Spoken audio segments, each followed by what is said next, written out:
ভালোবাসার বাংলাদেশ।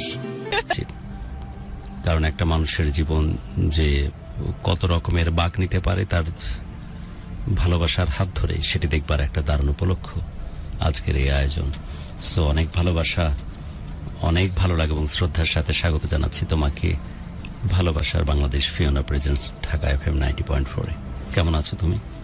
আলহামদুলিল্লাহ গুরু, ভালো আছি। কি নাম তোমার?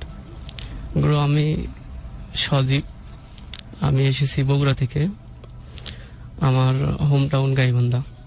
চলে যাচ্ছি গল্পে। কি নাম তোমার আরেকবার? গুরু আমার নাম সজীব। ওকে সজীব, শুনতে গুরু চাই আমি তোমার প্রথমে জীবনের কথা। আপনাকে একটু ধন্যবাদ জানাতে চাই, ইয়া জান। সেই সাথে ভালোবাসার বাংলাদেশ এবং ঢাকা FM এর পুরো টিমকেই ধন্যবাদ জানাচ্ছি। গুরু আমার জন্মটা মূলত 1998 সালে যে একটা বিশাল আকারের বন্যা হয়েছিল তার ঠিক 1 থেকে 2 মাস আগে। তো মূলত একটা গরিব 98 জন্ম তোর? হ্যাঁ গুরু। সময়কালে বিয়ে হলে তো তোর সঙ্গে ছেলে থাকতো আমার। গুরু আমাকে দেখে অনেকে কেউ বুঝতে পারে না যে আমার বয়সটা এরকম। না, আমি বলতেছি যে আমারই দেখে কেউ বুঝুক আর না বুঝুক, আসলে সময়কালে বিয়ে হলে তোর সন্তান থাকতো আমার। তুই বলছিলি 98 জন্ম, তারপর? তো জন্মটা মূলত একটা অতি নিম্নবিত্ত ফ্যামিলিতে, যেখানে আমাদের পরিবারের 4 জন সদস্য, বাবা মা এবং আমি, আর আমার একটা ছোট ভাই আছে। মূলত গুরু আমার ছোট ভাইটা বাক প্রতিবন্ধী, কথা বলতে পারে না, পাশাপাশি সে একজন থ্যালাসেমিয়া রোগী। প্রতি মাস 1-2 মাস অন্তর অন্তর তাকে ব্লাড দিতে হয়, যেটা আমাদের জন্য খুব একটা খারাপ অভিজ্ঞতা। তো মূলত আমার আব্বা সেই 2002-03 ওদিকে বা 5 ওদিকে সম্ভবত, তো মানুষের জমিতে কাজ করে দিন শেষে দেখা যেত 40 থেকে 50 টাকা ইনকাম করতো। ওটা দিয়ে মূলত আমাদের সংসারটা চলতো সেই সময়। দেন গুরু ছোটবেলাতে আমার আব্বা একটু রাগী মানুষ ছিল, তো প্রচন্ড ওরকম আমাকে শাসন করতো, যেরকম শাসন করতো ওরকম ভালোবাসতো। দেখা যেত যে আমি পড়তে বসি নাই সন্ধ্যার দিকে, কিংবা সকালে পড়তে বসি নাই। তো আমি একটু নার্ভাস কিসের জন্য? তোর সাথে তো আমি ফ্লো করতেছি, বিশ্বাস কর। যখন তুই কথা বলছিস ফ্ল্যাশব্যাকে আমার যে চায়ের দোকানে কথা বললাম সেটা আসতেছে। তোদের এই স্পেশালি কালীমাতার মন্দিরের মাঝখানটা ফাঁকা থাকে না, গেছিস ভিতরে? জি গুরু। ওই জায়গাটার কথা মনে পড়তেছে। দেন মোহাম্মদ আলী, রাইট? ওই যে মিউজিয়ামটা, ওই যে ভূতের মতো একটা জায়গা আছে, আদি মানুষের কিছু একটা নাম এরকম, ওটার স্টার্টিং থেকে ফিনিশিং পর্যন্ত যাচ্ছি, সেটা মনে পড়তেছে। আমার মনে পড়তেছে আকবরিয়ার ওই রেস্টুরেন্টের সামনে বছরের পর বছর শতাব্দী ধরে খেটে খাওয়া নিরন্তর মানুষগুলোর খাবার জুগিয়ে যাচ্ছে, তাদের কথা মনে পড়তেছে। কত ভালোবাসায় ঋদ্ধ তোদের বগুড়া, কত ভালোবাসার আতুর ঘর তোদের বগুড়া। এই ভালোবাসার বাংলাদেশ ফিওনা প্রেজেন্টস এক্স্যাক্টলি সজীব তোদের জন্য, যাদের কথা বলার কোনো প্ল্যাটফর্ম নাই। সেই প্ল্যাটফর্মটা এখানে, যেখানে সাধারণ মানুষ এসে অসাধারণ হয়ে যায়। ওখান থেকে আমি আবার হঠাৎ করে এই গাড়ি নিয়ে দুপচা চেয়ে চলে গেছি। তো গাড়ি তোরই, তুই কেমনে ম্যানেজ করলি বেটা? আমার দুপচা চেয়ে নিয়ে গেলি যে, আর দুপচা চেয়ে যে নদীটা, কি নদীর নাম এখন শুকিয়ে গেছে, ওইটার সামনে ওখানে বসে আছি। ওখান থেকে একটু সামনে গিয়ে শ্মশান, ওখানে প্রথম আমি শ্মশানের ওই লেখাটা পড়ে, আমার মনে হয় এখন ভুল হতে পারে, তারপর লেখাটা এরকম ছিল, হরে কৃষ্ণ হরে রাম, রাম রাম হরে হরে, এরকম একটা শ্লোক লেখা ছিল একদম। ওখানে একটা হাট আছে, একটা সিনেমা হল, সবগুলো আমার চোখের মধ্যে খুব প্রচ্ছন্ন ভাবে আসছে। কত চমৎকার স্মৃতি জড়িয়ে আছে তোদের বগুড়াকে ঘিরে। এখন স্বাভাবিক আছিস তুই? জি গুরু। আচ্ছা, তোকে একটা জাদু এসে ম্যাজিক টাচ, হাত দে, দেখ সব টেনশন চলে যাবে এখন। জান আমার, আমি বারবারই বলতেছিলাম যে সময় খেলে বিয়ে হলে তো সমান সন্তান থাকতো। তুই আমার আসলে বয়সের দিক দিয়ে চিন্তা করলে সন্তান তুললো, বাট ছোট ভাই হিসাবে সম্বোধন করতেছি। এবং এটাও বলে রাখতেছি যে পৃথিবীতে কোনো মাধ্যম বা কোনো স্টুডিও থাকুক না থাকুক, ফিওনা প্রেজেন্টস ভালোবাসা Bangladesh such a kind of studio, যেখানে সাধারণ মানুষের গল্প বলার সুযোগ, কথা বলার সুযোগ, কষ্টকে হালকা করার সুযোগ, মন থেকে সমস্ত পাথর নিঃসারিত করার সুযোগ তৈরি করে দেয়। তোরা আছিস তাই চ্যানেল আছে, তোরা আছিস তাই প্রোগ্রাম আছে। So you are so freaking important, right? Okay জান। গুরু দেখা গেছে আমাকে পুকুরে নামতে দিত না। আমি তো সাঁতার পারি না, যে পুকুরে যদি নামছি এটা যদি আমার আব্বা শুনতো তাইলে যেখানে থাক আসে আমাকে মনে করেন দৌড়ানি দিত, আমি ভয় পালাই যেতাম। এরকম অনেকগুলো শাসনের তখন খারাপ লাগতো যে বাবা এরকম শাসন করতো, আমার স্বাধীনতা নাই। তো একটা পর্যায়ে এখন বর্তমানে বুঝি গুরু ওই শাসনটাই সে সময় খুব ভালো ছিল, এখন আজ অব্দি যদি থাকতো তাহলে হয়তো বা আমার পজিশনটা এরকম থাকতো না।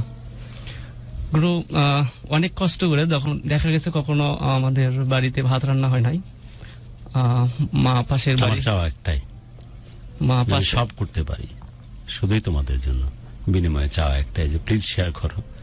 অনেক চেষ্টার মতো বলি, but please do share as much as you can. আজকে চাই যে অ্যাটলিস্ট 1,500 থেকে 2,000-এর মতো লাইভে থাকুক আমাদের সাথে, কারণ অনেক ইম্পর্টেন্ট, অনেক অনেক গুরুত্বপূর্ণ একটা গল্প তোমাদের সামনে প্রেজেন্ট করতে যাচ্ছি। একটা মানুষের জীবনে কত রকম উত্থান পতন ঘটে তার দারুণ একটা ডেমনস্ট্রেশন আজকে হতে যাচ্ছে। এবং যত বেশি সংখ্যক তোমার কমেন্টস করার সুযোগ বুঝে আমরা সেই কমেন্টসগুলো নিব। 5টা কমেন্টস নিয়ে নিই অঙ্গনের কাছ থেকে। ওকে, আমাদের সঙ্গে বরিশাল থেকে মুক্তা আছে জয়েন করে। গুরু এতদিন শুধু শুনতাম, আজকে ফোন কিনেছি শুধু আপনাকে লাইভ দেখার জন্য, এটা বলেছে এমডি আজিজুল ইসলাম। আজিজুল ডিসঅ্যাপয়েন্ট হওয়ার কোনো কারণ নাই, আমি যেমনই হয়ে দেখতে, বাট তোমাদের সেই মানুষটাই তো আমি, সো এই ভালোবাসা তো আমি ডিজার্ভ করতেই পারি। শামীম আছে সৌদি আরব থেকে। জাফরিন আছে, আসসালামু আলাইকুম। ওয়ালাইকুম আসসালাম। সেই 2014 সাল থেকে শুনছি ভালোবাসার বাংলাদেশ। আচ্ছা, পশ্চিম পীরজাবাদ থেকে আছেন আমাদের সঙ্গে মোহাম্মদ আলিফ। চারদিকে শুধু ভালোবাসার, কিন্তু সবকিছু ধোঁকা গুরু, এটা বলেছে নাকিবুল ইসলাম ওসমান। নাকিবুল, আমরা পজিটিভিটির কথা বলি, আমরা চাই যে শুধু ভালো লাগা ভালোবাসা দিয়ে, পজিটিভিটি দিয়ে সমস্ত নেগেটিভিটিকে দূর করে দিতে, সমস্ত ঘৃণার মধ্যে প্রতিস্থাপিত করতে শুধুই ভালোবাসা দিয়ে। এবং আমার বিশ্বাস কোনো একদিন আসবে আমাদের জীবদ্দশায় ডেফিনেটলি, যেমন আমাদের অপটিমিস্টিক এই মাইন্ডসেট দিয়ে, পজিটিভিটি দিয়ে, ভালোবাসা দিয়ে সমস্ত রকমের নেগেটিভিটিকে হারিয়ে দিব। ডেফিনেটলি আমরা ভালো থাকবো ভালোবেসে যারা থাকি। অর্ণব ঘোষ বলছে, গুরু কেমন আছেন? 2016 সাল থেকে আপনার সাথে আছি। অর্ণব, ভালো আছি জান, অবশ্যই ভালো আছি। যখন এই প্রোগ্রামের মধ্যে আমরা কমিউনিকেট করি, রুবরু হয় তোমাদের সাথে, তখন ভালোবাসার মাত্রা আমার বহুমাত্রিক ভাবে অটোমেটিক্যালি বেড়ে যায়। সো অনেক ভালো আছি যেহেতু তোমরা আমার সাথে আছো, তোমরা আমার কথা শোনো, আমাকে রেসপন্স করো।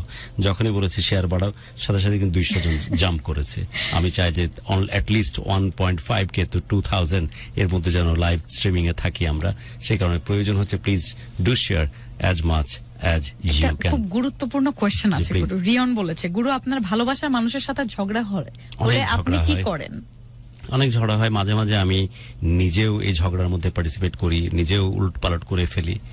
এখন চেষ্টা করি যে ঝগড়াটাকে অ্যাভয়েড করা যায় কিনা, কারণ আমি দিন শেষে জানি যে সে আমাকে ভালোবাসে, তার নিঃশ্বাস পুরা আছে কোনো এক হয়তো 7 সমুদ্র 13 নদীর নিচে কোনো এক কৌটার মধ্যে, যেটা আমি বুঝে গেছি, যে কারণে হয়তো তাকে আমি ক্ষমা করতে পারি। তার সমস্ত দোষ ভুল যাই কিছু হোক সেটাকে অ্যাভয়েড করতে পারি, কারণ জানি যে দিন শেষে তার ভালো লাগা মন্দ লাগার একমাত্র ডেস্টিনেশন দিস মি এই হেতেশাম। তাই যদি হয়ে থাকে তাহলে তাকে ক্ষমা করা যেতেই পারে। সে কারণে এখন সবকিছু অ্যাভয়েড করি। অনেক সময় সবকিছুর পরে সরি বলার চেষ্টা, সরি আমি বলি না, বাট আমি মেনে নেওয়ার চেষ্টা করি। সো দিস ইজ ইম্পর্টেন্ট যে ঝগড়ায় কে জিতছে বা কে হারতেছে, বাট দিস ইজ ইম্পর্টেন্ট যদি একবার জানা যায় যে মানুষটির সমস্ত ভালো লাগার ভালোবাসার গন্তব্য আমি, সো সেটাকে অ্যাভয়েড করা যেতে পারে, আখেরে তাকে ভালোবাসা যেতে পারে প্রাণ ভরে। সজীব, গুরু মা আমার করতো কি, পাশের বাড়ি থেকে ভাত চেয়ে নিয়ে এসে আমাদের 2 ভাইকে খাওয়াইতো। তো এইভাবে চলছিল মোটামুটি ভালোই। তো আমি অনেক কষ্টের জীবন সজীব কাটাইছি। হ্যাঁ গুরু, অনেক কষ্ট দেখা, মানে আমাদের একটা পোশাক কিনে দিলে ওটা দিয়ে আমাদের অনেকদিন পড়তে হয়, এরকম একটা অবস্থা। তো আমি সবাই বলতো যে ও একটু বড় হলে ওরে বিদেশ পাঠিয়ে দেওয়া হবে, ওখান থেকে টাকা পয়সা ইনকাম করলে তাহলে হয়তো আর দুঃখ কষ্ট থাকবে না। তো আমি যখন হাই স্কুলে ভর্তি, আমার বাড়ির পাশে হাই স্কুল, ওখান থেকে যখন আমি ক্লাস 8-এ উঠি আমার রোল নাম্বার তখন 2 হয়। তো আবার ওই লোকগুলো এসে বলতেছে যে তুমি হচ্ছে, আমার আব্বাকে বলতো যে ছেলেটারে পড়াও, ও মোটামুটি তো পড়াশোনায় ভালো আছে। তো আমার আব্বা বলতো এত কষ্টের মধ্যে পড়ালেখা ঠিকঠাক করতে, না হলে তো সেকেন্ড রোল করার কথা না। হ্যাঁ গুরু। তো আমার আব্বা আমাকে বলতো যে তুমি যদি পড়ালেখাটা করো, তো আমাকে যদি ভিক্ষা করে পড়াতে হয় তাহলে আমি পড়াবো, আর যদি না পড়ো তাহলে এই যে আমার মতো মানুষের জমিতে কাজ করে খাইতে হবে। তো গুরু, আমার আব্বা আর মা পড়ালেখা জানতো না, কিন্তু তাদের পড়ালেখার প্রতি একটা ভালোবাসা ছিল। তাদের স্বপ্ন ছিল যে আমি পড়ালেখাটা করবো ভালোভাবে এবং নিজের পায়ে একটা ভালো প্রতিষ্ঠানে বা ভালোভাবে প্রতিষ্ঠিত হবে এরকম।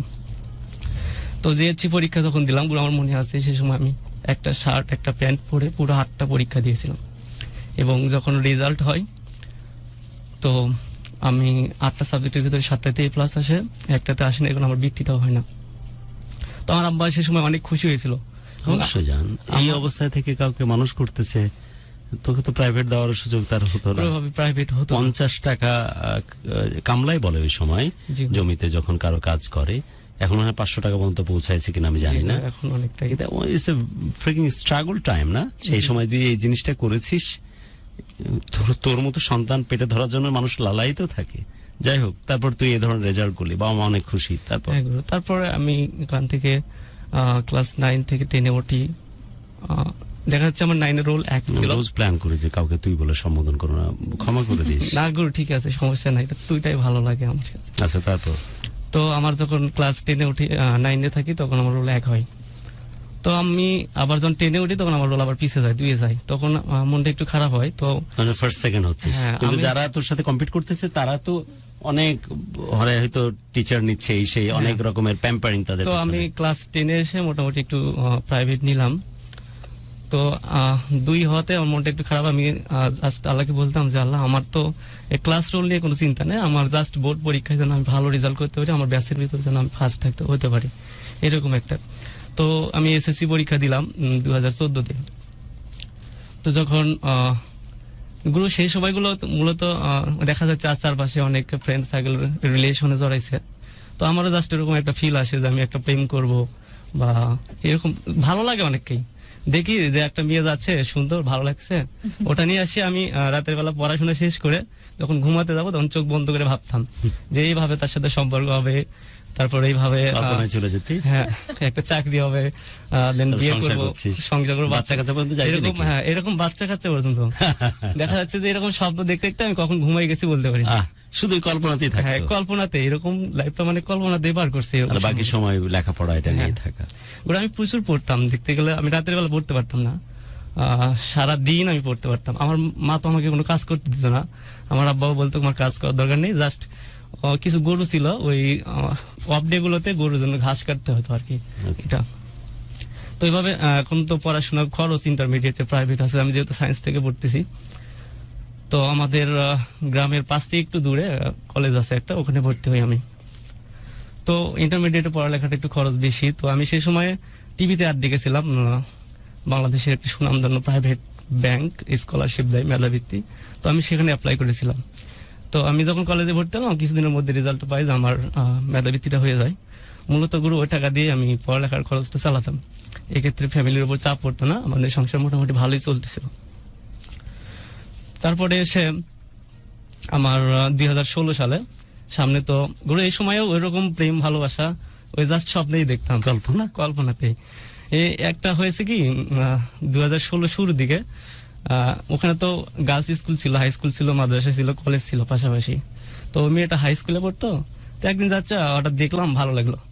তা ফ্রেন্ডদের বললাম যে মেয়েটা তোমার ভালো লাগছে, কি করা যায়? তোরা বলছে আচ্ছা আজকে হচ্ছে প্রপোজ করবো।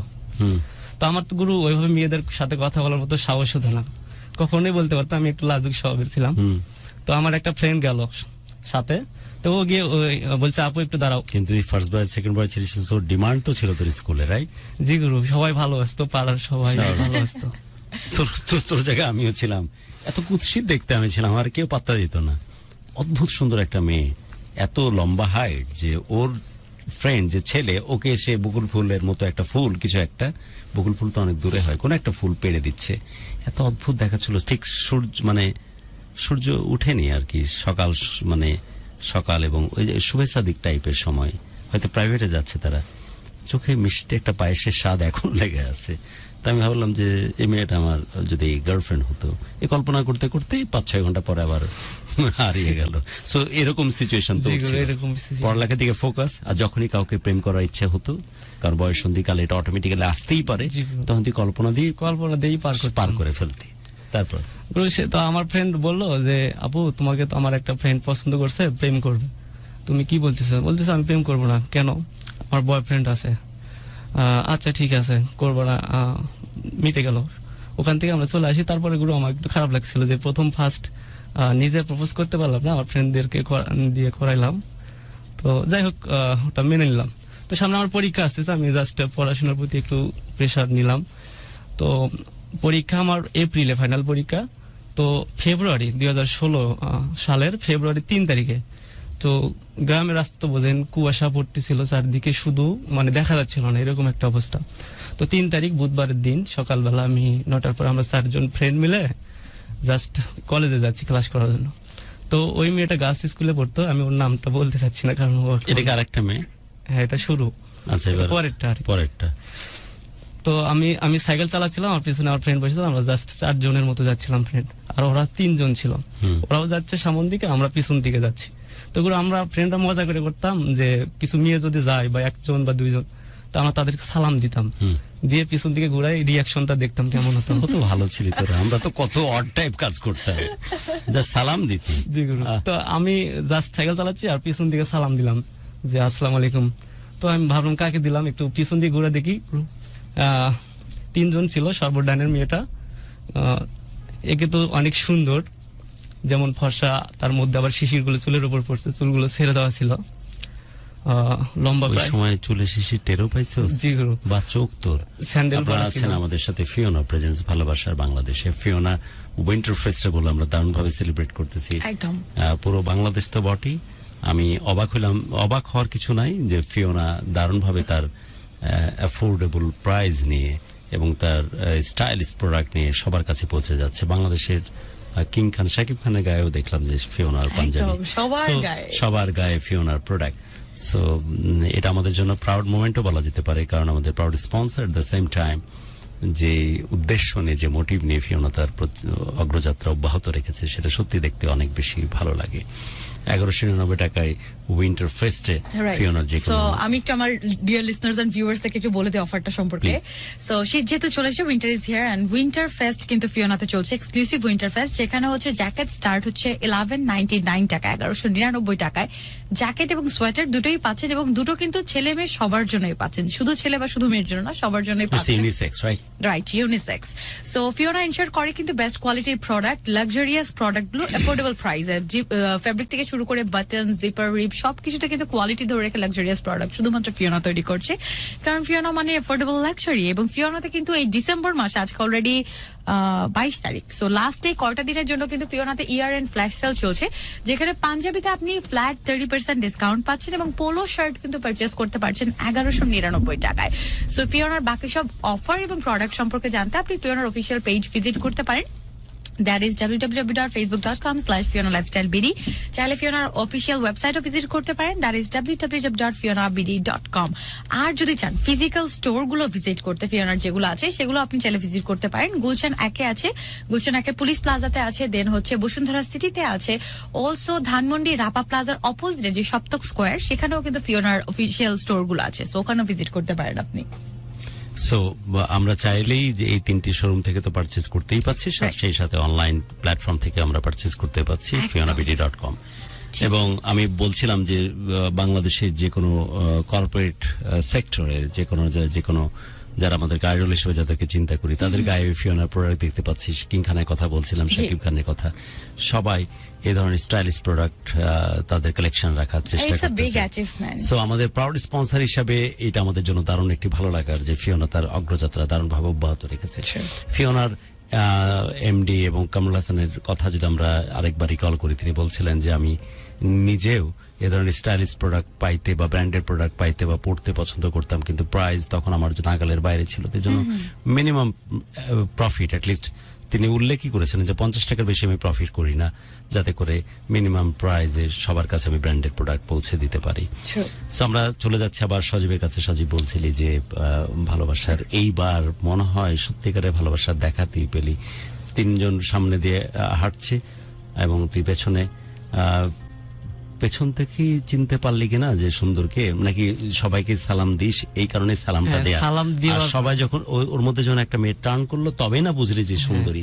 আইদার পিছন থেকে তো সুন্দর বোঝার কোনো কারণ নাই, আমি ঠেরা খারাপ আদমি শুধু পেছন করি, বাট ও যখন টার্ন করলো তখন বুঝলি যে সুন্দর।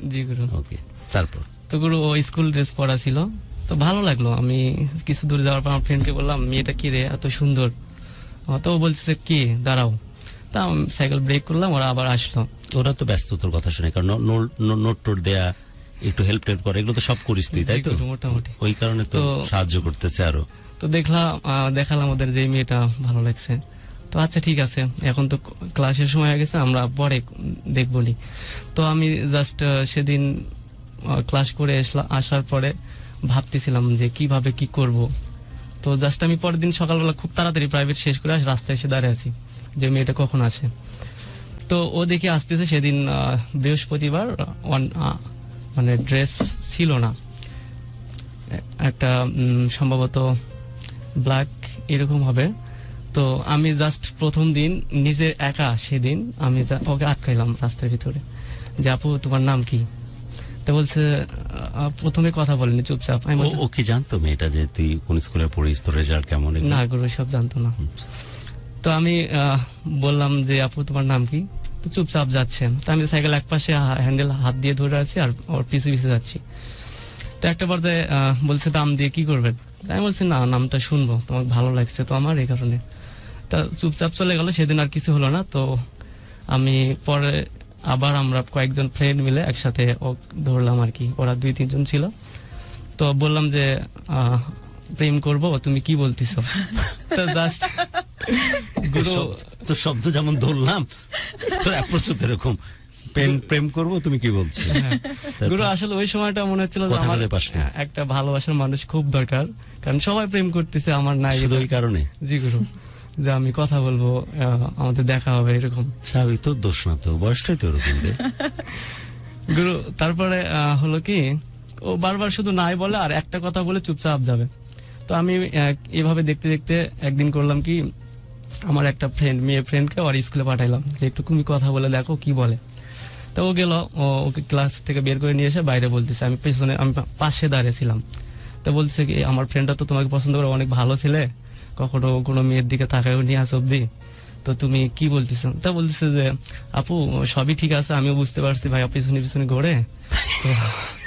তো সামনে থেকে তাকানি, পিছন দেখ রাখি, জি গুরু, তা হচ্ছে সালাম দেয়, আসসালামু আলাইকুম।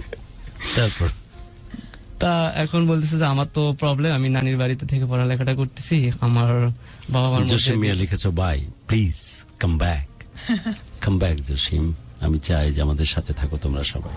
তারপর যে আমার বাবা মার মধ্যে ডিভোর্স, আমি নানির বাড়িতে থেকে পড়ালেখা করি। আর কে বলছে? ওই মেয়েটা। গুরু ওর ভিতরে অনেক কষ্ট ছিল। যাই হোক, ওর মা হচ্ছে ঢাকা গার্মেন্টসে জব করতো। তো ওই কথাগুলো বলতো যে আমার এই দুর্বলতার সুযোগ দিয়ে হয়তো আমি প্রেম করলাম, কিছুদিন পর আমাকে ইউজ করে ছেড়ে চলে যাবে, তখন আমার কি হবে? আমার নানি হয়তো বা জানতে পারলো, আমাকে বিয়ে দিয়ে দিবে, আমার আর পড়াশোনাও করাবে না, এরকম একটা অবস্থা। গুরু সেদিন আমি করলাম কি, এটা শোনার পরে আমি বাড়িতে এসে ওই যে চিকন গুনাগুলো আছে না, চিকন গুনাগুলো আগুনে পুড়লাম, পুড়ে আমি জাস্ট এখানে আর শেপ করে এটা জাস্ট বসে দিলাম, ওখানে একটা আরের চিহ্ন হয়ে গেল। তা আমি পরদিন আসেনি এখনো? গুরু ওটা আস্তে আস্তে মিশে যাচ্ছে আর কি। তারপরে পুরায় বসায় দিলি? জি, তখন তো গুরু। ইন্টারমিডিয়েট পড়িস তুই, জি গুরু, এটা মেডি- অনেক কষ্ট হয়েছে তোর। হ্যাঁ ওই সময় মনে হয়নি কিছু, যে রাগ লাগছে, কেন করবে না, এটা হতে পারে সমস্যা, আমি মেনে নিছি, তারপরে করবো না কেন। তো আমার ফ্রেন্ডরা দেখে বলছে, ওরা ছবি তুলে নিছে যে এটা ফেসবুকে স্যার, আমি ওদের বলছি না দরকার নাই, দেখা যাক, চেষ্টা করি, হয়তো বা হলেও হতে পারে। তো এরকম ঘুরতেছে একদিন, আমার একটা ফ্রেন্ড, ও তার আগে আমি হচ্ছে 3টা গোলাপ নিলাম। মেয়ে তো নেগেটিভ কিছু বলেনি, না জাস্ট ও আর- করবো না। ওর আর সীমাবদ্ধতার কথা জি গুরু, জানাইছে ওটা তোকে। ঠিক আছে, ওর দিক থেকে ওটা ঠিক করা স্বাভাবিক। তো 3টা গোলাপ আমি এক জায়গায় বেঁধে নিলাম, আর হচ্ছে একটা চিরকুট লিখলাম, লিখে আমি ওকে দেওয়ার জন্য আসলাম রাস্তায়। তো হচ্ছে ফুল দিলাম, ফুল নিয়ে না, ওপর দিয়ে দিলাম, এই যে কাদের ওপর দিয়ে, বইয়ের ওপর দিলাম। তো ওটা নিয়ে ফেলে দেয় রাস্তায়, আর চিরকুটটা জাস্ট বইয়ের ওপর রাখলাম। ওটা করছে কি, ধানের জমির, মানে রাস্তার পাশে ধানের জমি, ওখানে ফেলে দিছে আর কি। পরে জানতে পারছি যে ওটা নাকি পরের দিন এসে কুড়ে নিয়ে গেছে। গুরু ও শুরু থেকে আমার প্রতি দুর্বল ছিল, কিন্তু কখনো না মানে স্বীকার করেনি, জাস্ট ও চাচ্ছিল যে আমার মেয়েদের পিছে- কেমিস্ট্রি বোঝা বড় এরকম দায়। ঘুরুক। ফেলে দিয়ে আবার মনে রাখছে কোথায় ফেললাম, জি গুরু, এখনো ওটা রেখে দিছে। আসে পরে আবার লুকায় নিয়ে যায়। হ্যাঁ, তারপর কি তো তার- লিখছিলি ওখানে? ওখানে লিখছিলাম যে আমি তোমাকে খুব ভালোবাসি, জীবনে কখনো প্রেম করিনি, তুমি তো বুঝতেই পারতেছো আমি কিরকম তোমার পিছনে ঘোরাঘুরি করতেছি, জাস্ট তুমি রাজি হয়ে যাও, এরকম একটা লিখছিলাম। তো গেল এভাবে, তারপরও আমি রাজি করাতে পারিনি। জাস্ট প্রতিদিন আমি ওর জন্য রাস্তায় দাঁড়িয়ে থাকতাম, কখন স্কুল ছুটে, আমি ক্লাসও করতাম না কলেজে এভাবেও। লেখাপড়া তো একমাত্র জি, গুরু। পুঁজি, সেটা তো খারাপ হয়ে যাওয়ার কথা। জি গুরু। তো দেখা মানে এরকম ঘুরতেই থাকি, হচ্ছে না। এরকম ঘুরতে ঘুরতে একটা সময় এসে আমার এক ফ্রেন্ড বললো, ওর নামটা আমি মেনশন করতে চাচ্ছি, আপেল, ও আমার সব থেকে কাছের একজন বন্ধু। তো বলতেছে যে আমার একটা নষ্ট ফোন ছিল, বাটন ফোন, জাস্ট ব্যাটারি নষ্ট ছিল আর ডিসপ্লেটা ফাটা ছিল। তো বলতেছে যে একটা কাজ করো। কি কাজ? যে তোমার ওই ফোনটাতে একটা ব্যাটারি আর সিম কার্ড উঠায়া জাস্ট ওর সামনে গিয়ে বলো তোমার ফোন নম্বর দাও। যদি ফোন নম্বর না দেয় তাহলে ফোনটা ওর সামনে হাসার দিয়ে ভেঙে ফেলে দিবা। গুরু, তা আমি- যেহেতু নষ্টই, আচ্ছা মারতে খুব বেশি কষ্ট হওয়ার কথা না। জি গুরু। তা ওর কথা মতো আমি সেদিন জাস্ট আমরা 3টা ফ্রেন্ড সাইকেল নিয়ে দাঁড়িয়ে আছি রাস্তার ভিতর। তো ওরা দেখি প্রায় 8-10 জনের মতো একসাথে আসতেছে স্কুলে। তো কেমন লাগতো রে দেখতে তখন? গুরু, খুব ভালো লাগতো, মনে হচ্ছে যে মানুষটা আমার খুব দরকার, এরকম একটা সিচুয়েশন। স্বপ্নের মতো না? জি গুরু। সারাক্ষণ দেখা যাচ্ছে আমি রাতের বেলা ওকে নিয়ে স্বপ্ন দেখতেছি। এটা বাস্তবে স্বপ্ন আর দেখতেছি। সামনে যখন আসতো গুরু, ভালো লাগতো খুব। তুই কি খেয়াল করে দেখছিস যে 8-10 জনের মধ্যে ওর গন্ধটা তুই আলাদা ভাবে টের জি পাচ্ছিস? গুরু, ও সবসময় চুলগুলো মানে ছেড়ে দেওয়া থাকতো আর কি। হুম। চুলগুলো অনেক লম্বা ছিল। সেই তারপর তো আমি সেদিন, তো ওরা অনেকগুলো প্রায় দল আসতেছে, তো আমি ওদের মধ্যে জাস্ট ঢুকে গেলাম। ওর বান্ধবীগুলো বলতেছে, হায় হায় দেখ কি সাহস, এতগুলো মেয়ের মধ্যে কি হয় ঢুকে গেল। তো আমি ঢুকে গিয়ে বললাম যে রতা, তুমি তো সবই জানো, আমার প্রতিদিন এরকম ঘোরা ভালো লাগে না। তুমি জাস্ট কি করবা আজকে, আমাকে শেষ কথা, আমি আর তোমার পিছনে কখনো আসবো না বা তোমার সামনে কখনো দাঁড়াবো না। কতদিন ঘোরা হয়েছে এর মধ্যে? অনেকদিন, তাও? 4-5 মাসের মতো হয়ে গেছে অলরেডি। আচ্ছা, তারপরে বলছে শেষ ঘোরা এবার। হ্যাঁ, আমি রাগ করে বলতেছি মনে মনে যে শেষ ঘোরা, কারণ সামনে আমার পরীক্ষা এসে গেছে। তো ও বলতেছে, আপনি আসেন কেন বারবার, আপনি কি একটা লজ্জা শরম নাই, প্রতিদিন এভাবে একটা মেয়ের পিছনে আসেন? আমি তো বারবার বলতেছি করবো না। ওর বান্ধবীগুলো এরকম বলে, আপনি প্রতিদিন আসেন, বিরক্ত করেন, এটা ভালো লাগে না। যদি বাড়ির কেউ দেখে আর ওর নানির যদি জানতে পারে তাহলে কি অবস্থা হবে জানেন? তা আমি বললাম না, আচ্ছা দেখ ঠিক- রত্না, যে পরিবারের কথা বলছিলি যে তার বাবা মা ডিভোর্সড, মা গার্মেন্টস এ জব করে তাকে খরচ চালায়, নানির বাড়িতে থাকে, ওর যেমন পরিস্থিতি তোর পরিস্থিতি কিন্তু আরো ভয়াবহ। জি গুরু। বাবার ইনকাম 50 টাকা কামলা পায় প্রতিদিন জব করে, স্পেশালি যে পরের জমিতে কাজ জি করে। গুরু, দিনমজুর। সো তার মধ্যে 4 ভাই বোন তোরা, রাইট? না গুরু, 2 ভাই। 2 ভাই। এদেরকে নিয়ে যে পরিমাণ স্ট্রাগল করতেছেন, তো তোকে নিয়ে স্বপ্ন দেখতেছেন, তোকে কাজের মধ্যে ঢুকাতে পারতেন তিনি তার কষ্ট দূর করার জন্য, তা না করে সমস্ত স্যাক্রিফাইস করতেছেন যাতে করে তুই, যেহেতু লেখাপড়ায় ভালো, ফার্স্ট সেকেন্ড হচ্ছিস, অনেকে 10টা প্রাইভেট দিয়েও পারে না যে জিনিসটা, সেটা তুই পারতেছিস, সে কারণে তোর পেছনে ইনভেস্ট করতেছেন উনি। সো দুইজনে কিন্তু খুব ভালনারেবল, খুব টাফ সিচুয়েশনে আসছিস, জি গুরু। তারপরে ভালোবাসা আস্তে আস্তে পরস্পরের দিকে ধাবিত হচ্ছিস। তো তোদের জন্য ভালোবাসা কিন্তু বিলাসিতার সুযোগ ছিল না। না গুরু। তারপর তো ওকে বললাম যে কি বলবো তুমি বলো। তো বলছে না, আমি প্রেম করবো না। আচ্ছা, প্রেম না করলে তোমার ফোন নম্বরটা দাও, আমি কথা বলবো তোমার সাথে এমনিতেই। তো বলছে আমার ফোন নম্বর নাই। আর তোমার ফোন নম্বর নাই, তাহলে আমার ফোন রেখে কি লাভ? এটা বলে ওই ফোনটা বের করে জোরে একটা পাকার উপর মানে আসার দিয়ে ছুড়ে ফেলেনি। তো যেমনটা আপেল শিখিয়েছে, জি গুরু। ওই ফোন তো এমনি ডিস্টার্ব। জি গুরু। তো পরে ওর তো পার হয়ে আসার সঙ্গেই আমার পিছনে একটা ফ্রেন্ড ছিল, ও করে কি ব্যাটারি আর সিম কার্ডটা তুলে নেয়। ও আর ফোনটা ওইটাও রেডি রাখছিলি? জি গুরু, যে ওটা ব্যাটারির সিমটা যেন হ্যাঁ, তুলে ও নেয়। পেছনে দাঁড়াইছিল এখানে। ফিতরাত, পুরুষ এসা দে, আমিও তোর মতো, এবং আমরা সমস্ত পুরুষ একই রকম। আর এরা কিন্তু তখনই ইমপ্রেসড হয়, রাইট? তারপর কি হলো বল? তারপরে চলে গেলাম, কি করব এভাবে। তো আমার সামনে পরীক্ষা আসলো, ইন্টারমিডিয়েট পরীক্ষা শুরু হয়ে গেল। তো পরীক্ষা দিচ্ছিলাম, পরীক্ষার ভেতরেও দেখা যাচ্ছে যে ওর সঙ্গে আমি রাস্তায় দাঁড়িয়ে থাকতাম, ওর সাথে সাথে যেতাম। যে তারপর ওগুলো একটা মানে ছেঁচড়া মনে হতো আমাকে, যে আরো কিছু মনে হতো না, আমার এটা অভ্যাস হয়ে গেছে ওর পিছনে ঘুরে ঘুরে। দেখা গেছে বৃষ্টি আসছে, আমার ফ্রেন্ড বলছে চলো আজকে হচ্ছে ওর গার্লস স্কুলে আমি টেক্সট করেছিল গ্রুপ ফ্যান ক্লাব থেকে, কেমন আছেন এমনটা জানিয়েছো শ্যামল আলী, ভালো আছে আমি গুরু, সবই কপাল এমনটা বলেছিল হৃদয় শর্মা। গুরু, এই প্রবাসে এসে হারিয়ে ফেলতেছে অনেক প্রিয় অনেককেই, অনেক কাছের মন থেকে চাওয়া মানুষকে, এমনটা জানিয়েছে মোহাম্মদ শাওন। আমার মনে হয় না যে হারিয়ে যাওয়ার সে হারিয়ে যাবে, বাট সত্যিকারে ভালোবাসার যে সে অবশ্যই তোমার জন্য এক্সিস্ট করবে, এমনটা মনে হয় তোমার জন্য, যেমনটা তুমি বলছিলে। কাউসার আহমেদ বলেছে গুরু, বাঁশবাগানে তু ঠেরা গরিব আদমি, সবসময় বাঁশবাগানেই থাকতে চাস। লাভ ইউ গুরু। আমি গাজীপুর কাশিমপুর থেকে শুনছি, এমনটা জানিয়েছে রুবেল তালুকদার। লাভ গুরু এতে শামের ফ্যান ক্লাব থেকে আবির বারবার টেক্সট করছো। মোহাম্মদ নুরুল ইসলাম নাহিদ অনেকগুলো ভালোবাসা, অনেক প্রীতির ছবি দিয়েছো। লাভ ইউ গুরু। আমি গাজীপুর কাশিমপুর থেকে ওই একই কমেন্টস বারবার আসছে। সো তোমরা কমেন্টস করতে থাকো, and the same time please share করো। আমরা আছি সজীবকে নিয়ে, বারবার বলছিলাম যে দারুণ একটা স্টোরি। সো আমরা পুরো সময় ধরে তার স্টোরিটা শুনতে চাই এবং উত্থান পতনের সমস্ত গল্প আসুক, সেটা আমরা কভার করতে চাই। সজীব, ভালোবাসা হতেই কিন্তু আবার 2 ঘন্টা পার না হয়ে যায়। তো বৃষ্টির দিনগুলোতে পারছি তো আরো অনেক স্টোরি আছে, সময়ের ব্যাপার আছে। তো বৃষ্টির দিনগুলোতে আমরা করতাম কি, ফ্রেন্ডরা মিলে ওই যে লুঙ্গি পরা ছিল, জাস্ট লুঙ্গিটা যেটা গ্রামের ভাষায় বলে মালকাসা, ওটা করে আমরা ওদের গ্রামের দিকে আসতাম। তো এইভাবে চলতেছে। আমার পাশে আমার সম্পর্কে পাড়াতো বোন, ও জাস্ট প্রেম করে বিয়ে করছে, আমার বাড়ির পাশেই বাড়ি। তো ওকে আমি বলতাম যে এই ব্যাপার, ওকে আমি নিজের বোনের মতোই দেখতাম, ওভাবে তাকাতাম না কখনো। তো ওর কাছে শেয়ার করতাম, ও বলছে আচ্ছা ঠিক আছে। ওর যেহেতু মার বাড়ি হচ্ছে ওই যেখানে আমি কলেজে পড়তাম, ওই গার্লস স্কুলের পিছনে ওর মার বাড়ি ছিল। তো বলছে আমি এবার যখন মায়ের বাড়িতে যাব তখন আমি রত্নার সাথে কথা বলে সেটিং করে দিব আর কি। গুরু ও জাস্ট ওকে হচ্ছে লাভ গুরু বলতো গার্লস স্কুলে যখন পড়তো। মানে ওর কাজ ছিল এরকম প্রেম করে দেওয়া, নিজে প্রেম করা। কার কাজ ছিল? আচ্ছা সে পাড়াতো বোন। জি গুরু, পাড়াতো বোন, ওর নাম হচ্ছে আকি ছিল। লাভ গুরুর গল্পের তো ক্যারেক্টার তো বিভিন্ন রকমের রূপ আছে। ও নিজে প্রেম করতো আর প্রেম করিয়ে দিত, তাই তো? আমার ক্ষেত্রে তো এটা যায় না। তো ও একদিন গেল, তো আমাকে ডাকলো, আমাকে আর ফ্রেন্ডকে ডাকলো যে তোমরা 2জন আসো। তো গেলাম, ও দেখি চলে আসছে অলরেডি, আসা গার্লস স্কুলের ভেতরে ঢুকছে। ও আগে থেকে ওকে সবাই চেনে। তো ঢুকে ওকে দেখে চিনতে পারছে যে আকি আপু আসছে, কি ব্যাপার। তো বলছে আমি রত্নার সাথে একটু কথা বল। তো রত্নার সাথে কথা বলা, ওকে কাছে ডাকে নিয়ে আসে, বলছে যে এরকম এরকম, তুমি তো জানোই যে ছেলেটা পিছনে করে আমার ভাই হয়, তুমি কি বলতেছো, প্রেম করবা কিনা? ওকে ওই কথাই বলছে, যে শেষমেশ বলছে যে ও যদি আমাকে বিয়ে করে দেন আমি সম্পর্ক করব। আচ্ছা ঠিক আছে, ও বিয়ে করবে, তুমি হচ্ছে তোমার ফোন নম্বর দাও। তো ফোন নম্বর দেয়, পরবর্তীতে ও ফোন নম্বরটা নিয়ে এসে আমাকে দেয়। আমি জাস্ট আমার মতো করে SMS দিতে শুরু করি। তো আমি SMS দিতে থাকি, কিন্তু ও কোনো রিপ্লাই দেয় না। তো ও যে শুরু থেকেই গুরু আমার প্রতি ছিল যে সম্পর্ক করবে, কিন্তু কখনো মুখ ফুটে বলতে পারতো না বা আমাকে বুঝাতে দিত না। তো একটা পর্যায়ে এসে আমি পরীক্ষা শেষ করলাম, শেষ করে আমার গুরু ওই সময়টা আমি কিছু সেভিংস করছিলাম, যে ওই যে স্কলারশিপের টাকাটা জমাইছিলাম যে আমি অ্যাডমিশনের জন্য কোচিং করবো। গুরু ওই সময়টা আমার ওই কোচিং এর কোনো ধান্দা ছিল না, আমি জাস্ট কেমন জানি একটা হয়ে গেলাম।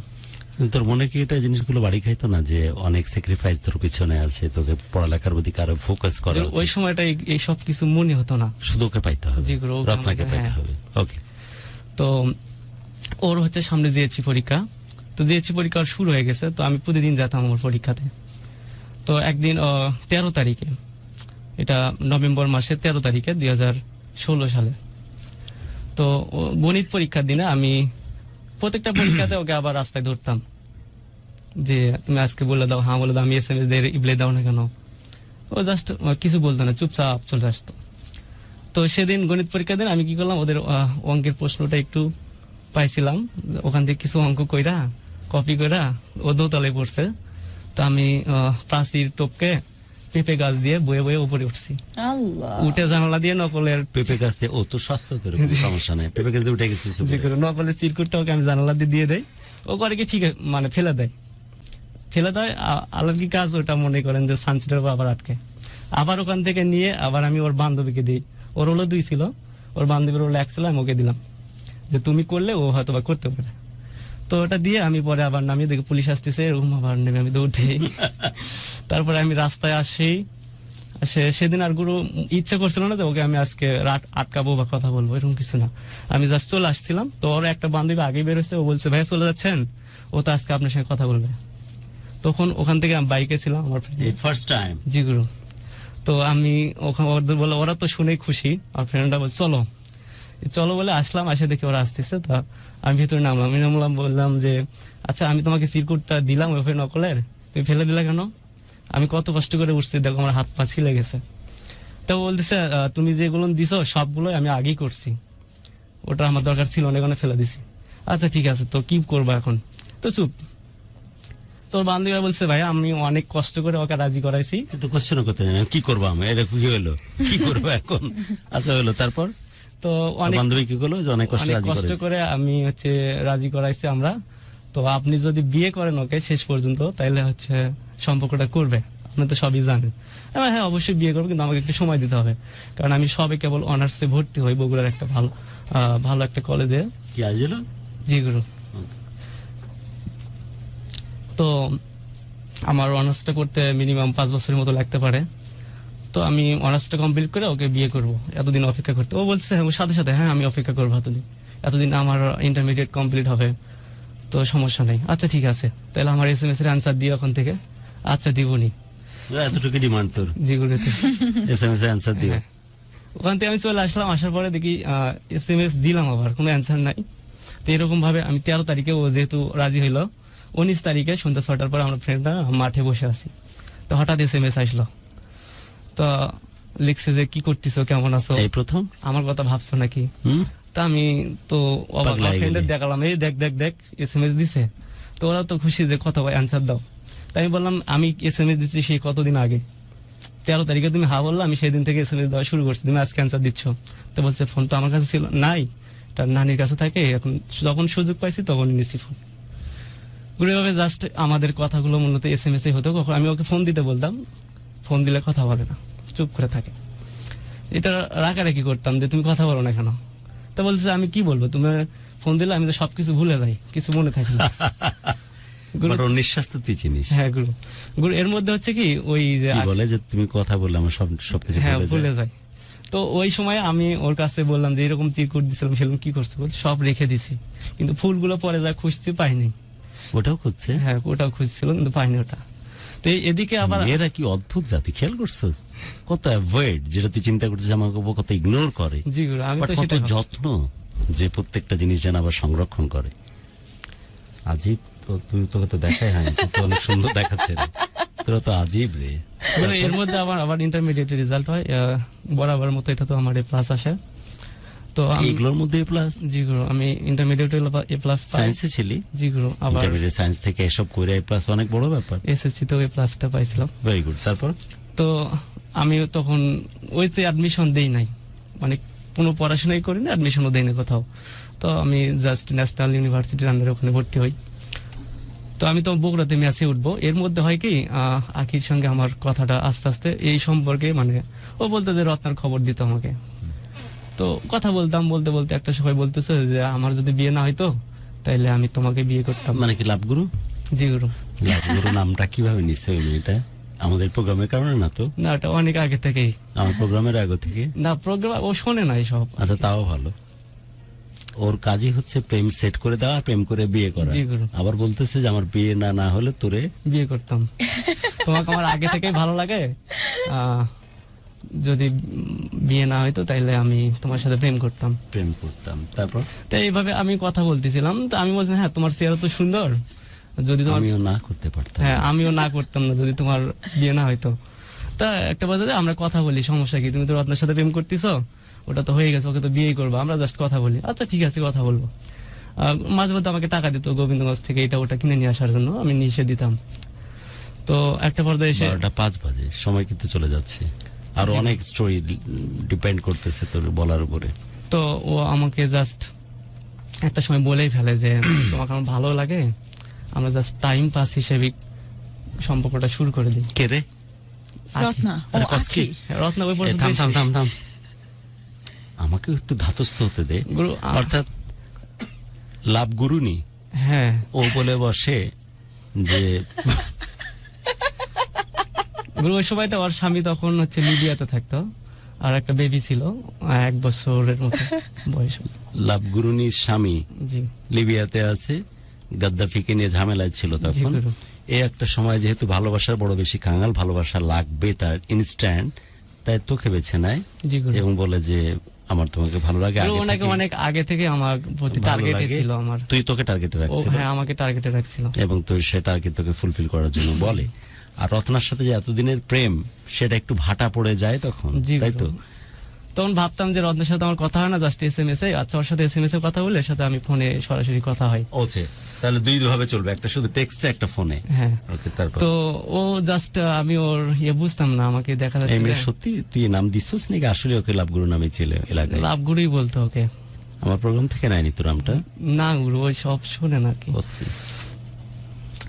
তো কথা বলতে বলতে আমি একটা পর্যায়ে আস্তে আস্তে ওর প্রতি ইমোশন হয়ে পড়ি। এবার আখির প্রতি। এই লাভগুরুর প্রতি, হ্যাঁ, আখির লাভগুরুনির প্রতি। তো দেখা যাচ্ছে এমনটা তো আমার সাথে তো হয় না। না, তোর বয়ফ্রেন্ড থাক বা ই থাক, অ্যাটলিস্ট ভালোবাসা দেন। অসম্ভব ভালোবাসা আপনার জন্য অলওয়েজ। গুরু রত্নার সাথে আমার সম্পর্ক শুরু হলো যে 13 তারিখে, নভেম্বরের 13 তারিখে, আর আখির সাথে গিয়ে শুরু হলো নভেম্বরের 21 তারিখে। কার একই সাথে মাসে। সম্পর্ক? আখির সাথে। আর আরেকজন কার সাথে? রত্না। রত্নার সাথে 13 তারিখে। ও হ্যাঁ বললো। হ্যাঁ 2016 13 তারিখে নভেম্বরে। আচ্ছা, তুই? আর ওর সাথে যাওয়া হয় 21 নভেম্বরে। ওকে, তারপর? তো ও তখন ওর মায়ের বাড়িতে ছিল, ওখান থেকে আসে। আমরা ফার্স্ট আমার বাড়ির পিছনে বাসায় যারা আছে ওখানে আমরা জাস্ট দেখা করি আর কি। আচ্ছা, একটু আনসেন্সার্ড গল্প করবো, তুই একটু বের হ। আমরা একটু ছেলেদের বয়েজ পার্টি শুরু হয়েছে। এ পাক না, আমার কাছে মনে হয় যে একে বলা যাবে না, এই বের হয়ে যাও, ওকে বের করে দে। মেয়েরা এই কারণে হ্যাঁ বলে না, বুঝছো? যখনই হ্যাঁ বলে, ছেলেদের একটা কুত্তা টাইপের ফিতরত আছে, সাথে সাথে আগ্রহ হারিয়ে ফেলে আরেকদিকে শিফট করে, এজন্য হ্যাঁ বলে না। ওকে, তারপর? গুরু তারপর তুই কিন্তু এই লাভ গুরুনির দিকে দুর্বল হচ্ছিস। হ্যাঁ গুরু, রতনার কথা কিন্তু একটু ভুলে গেছিস। হ্যাঁ একদম ভুলে গেছি, একদমই ভুলে গেছিস। একদম। 6 দিনের নোটিশে? জাস্ট 2-3 দিন পর পর SMS এ কথা হয়। মানে ফিল্টার নাই, 6 দিনের পার্থক্যে। জি গুরু। 13 আর 19। ওকে, তারপর লাভগুরুনি তোকে এবার তোকে ক্লোজ করতেছে একদম। জি গুরু, তো কতদূর ফার্স্ট গেলি ওর সেদিন সাথে? দেখা করলাম। দেখা করার পরে সে কিন্তু বিবাহিত, জি গুরু, তার স্বামী থাকে ডিবিআই, এর সাথে মিশে গেলে একদম। জি গুরু। দেখা করে দেখা করে আমি সেদিন গুরু দেখা করার আগে ও কি করছিল যে পার্লার থেকে চুল টুল সাইজ করে নিয়ে আসছিল, মানে যেভাবে সাদা লাগে আর কি আমাকে বলে। তুইও পাগলা হয়ে গেলি। আমি দেখলাম যে আসলে ভালোই লাগতেছে, ইস। যেহেতু এতদিন যাবত কথা বললাম। তো এই কথা বলতে বলতে তার হচ্ছে কিছু লোক আমাকে মানে সন্দেহ করা শুরু, আমাকে সন্দেহ করে না, ওকে শুরু করে দিল। কারণ লোকজন, আমার পাড়ার লোকজন আমাকে ওইভাবে ভাবতেই পারেনি বা যে পিছলাইতে পারে। জি। তো এরকম মাঝে মধ্যে তখন হচ্ছে একটা পর্যায়ে হই হই শুরু হয়ে গেল। আমার বাড়িতে জানাজানি হলো যে আমি কথা বলি ওর সাথে। তখন মা একটু রাগ করে কথা বলে যে এই জন্য ফোন কিনে দিছি। আমার কিন্তু ফোন ছিল না, আমি যখন ইন্টারমিডিয়েট আসি তখন আমাকে একটা বাটন ওকে, কিনে দেওয়া হয়। তার মানে তুই লিটারালি পরকীয়া সম্পর্ক করছিস জি। আখির সাথে। এবং যে মেয়েটার জন্য এত পাগল ছিলি, 7-8 মাস ধরে যার পেছনে পেছনে ঘুরছিলি, সে মেয়েটা যেদিন হ্যাঁ বললো, তার 6 দিনের মধ্যে কিন্তু পরকীয়া সম্পর্কে জড়ায় দিলি অন্য একটা মেয়ের সাথে, যাকে লাভ গুরুনি হিসাবে চিনে এলাকাতে। আমার নামটা কি বদলাবো কিনা ভাবতেছি। তারপর এখন হই শুরু হয়ে গেল যে তো এরকম শফিক বাস বাগানের গন্ধ পাইতেছি। হ্যাঁ, বাস বাগানের গন্ধ পাওয়া যাচ্ছে। হ্যাঁ, তারপর জানাজানি হওয়ার কারণে আমি করলাম কি, মেসে উঠলাম তখন বগুড়াতে। তো মা বলতেছে বাড়িতে থাকলে বেশি হবে, তুই হচ্ছে চলে যা বগুড়াতে। তখন আমি মেসে উঠলাম, ওখানে আমাদের তখন প্রচুর কথা হইতো। ও হচ্ছে ওর ফোনে লোড ভরাইতো, আমাকে ফোন দিয়ে ও মেয়ের গল্প কিন্তু আর নাই রত্নার, তুই আখি নিয়ে ব্যস্ত হয়েছিস। ওর সাথে জাস্ট ওই যে পরকীয়া সম্পর্ক করতেছে দুই আখির একটা সাথে। করে SMS হতো এরকম। আচ্ছা, আমরা ভদ্র আলাপে চলে আসছি, সো ওকে আবার ঢুকতে দে। আর শোন, কানে কানে বলি, মেয়েদেরকে কিন্তু কোনোভাবে, বুঝছিস বেটা, জানতে দেওয়া যাবে না। ওরা তো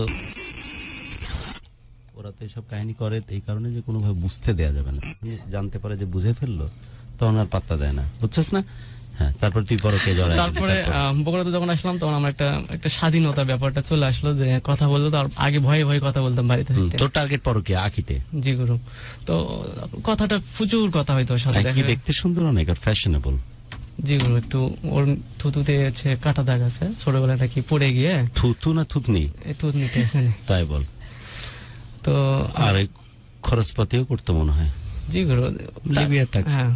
তারপর তো তারপরে আমি প্রচুর কথা হইতো। একটা সময় আমার মা করে কি, ওর যে রুম ছিল সেই রুমের জানালার পাশে গিয়ে দাঁড়া থেকে সব শোনে যে কার সাথে কথা বলতেছে। তো বুঝতে পারে যে আমার সাথে কথা বলতেছে। তখন শান্তরা সেল প্রেম করছে তার বইয়ের সাথে। লাভ ইউ ডিয়ার, এই প্রেম যেন সারা জীবন বলবৎ থাকে। তারপর তখন হচ্ছে যে আমার মা করে কি, আমার আব্বাকে ডাকে নিয়ে আসে, দেখো হচ্ছে আমাদের ছেলের সাথে কথা বলতেছে। তো এখন আব্বা মা ওই সময় অতটা বুঝতো না যে এটা যদি আমি মানুষকে বলে দেই তাহলে আমার নিজেদেরই মান সম্মান চলে যাবে। তো তারা করে কি, আমাদের ওই পাড়ার কিছু লোকজনকে ডেকে নিয়ে এসে শোনাই যে এই মেয়েটা আমার ছেলেটাকে নষ্ট করে দিচ্ছে, আমার ছেলের সাথে সারাক্ষণ কথা বলে। আসলে এটা তো এরকম না, আমার কিছু দোষ ছিল, দোষ না থাকলে তো আমি এটা যেতাম না আর কি। তো তখন হয় কি, ওটা নিয়ে একটা বিশাল তোলপাড় অবস্থা। এই পরকীয়া সম্পর্কে যেটাতে জড়াইছিস সেটা নিয়ে। আর রত্নার কথা মনেই থাকে না তোর? গুরু, আমি আসতাম না বাড়িতে আর। ওর সাথে আগে তো প্রতিদিন দেখা করতে গেছে কিন্তু মনেও পড়তো না, না গুরু। ও যোগাযোগ করার চেষ্টা করতো, হ্যাঁ, ও যোগাযোগ করতো আগ্রহ হারিয়ে ফেললি। গুরু, যে এটার জন্য। পুরুষ মানুষ এরকমই, তুই অবাক হোস না, লজ্জাও পাস না, এরকমই কিন্তু আমরা, জি গুরু।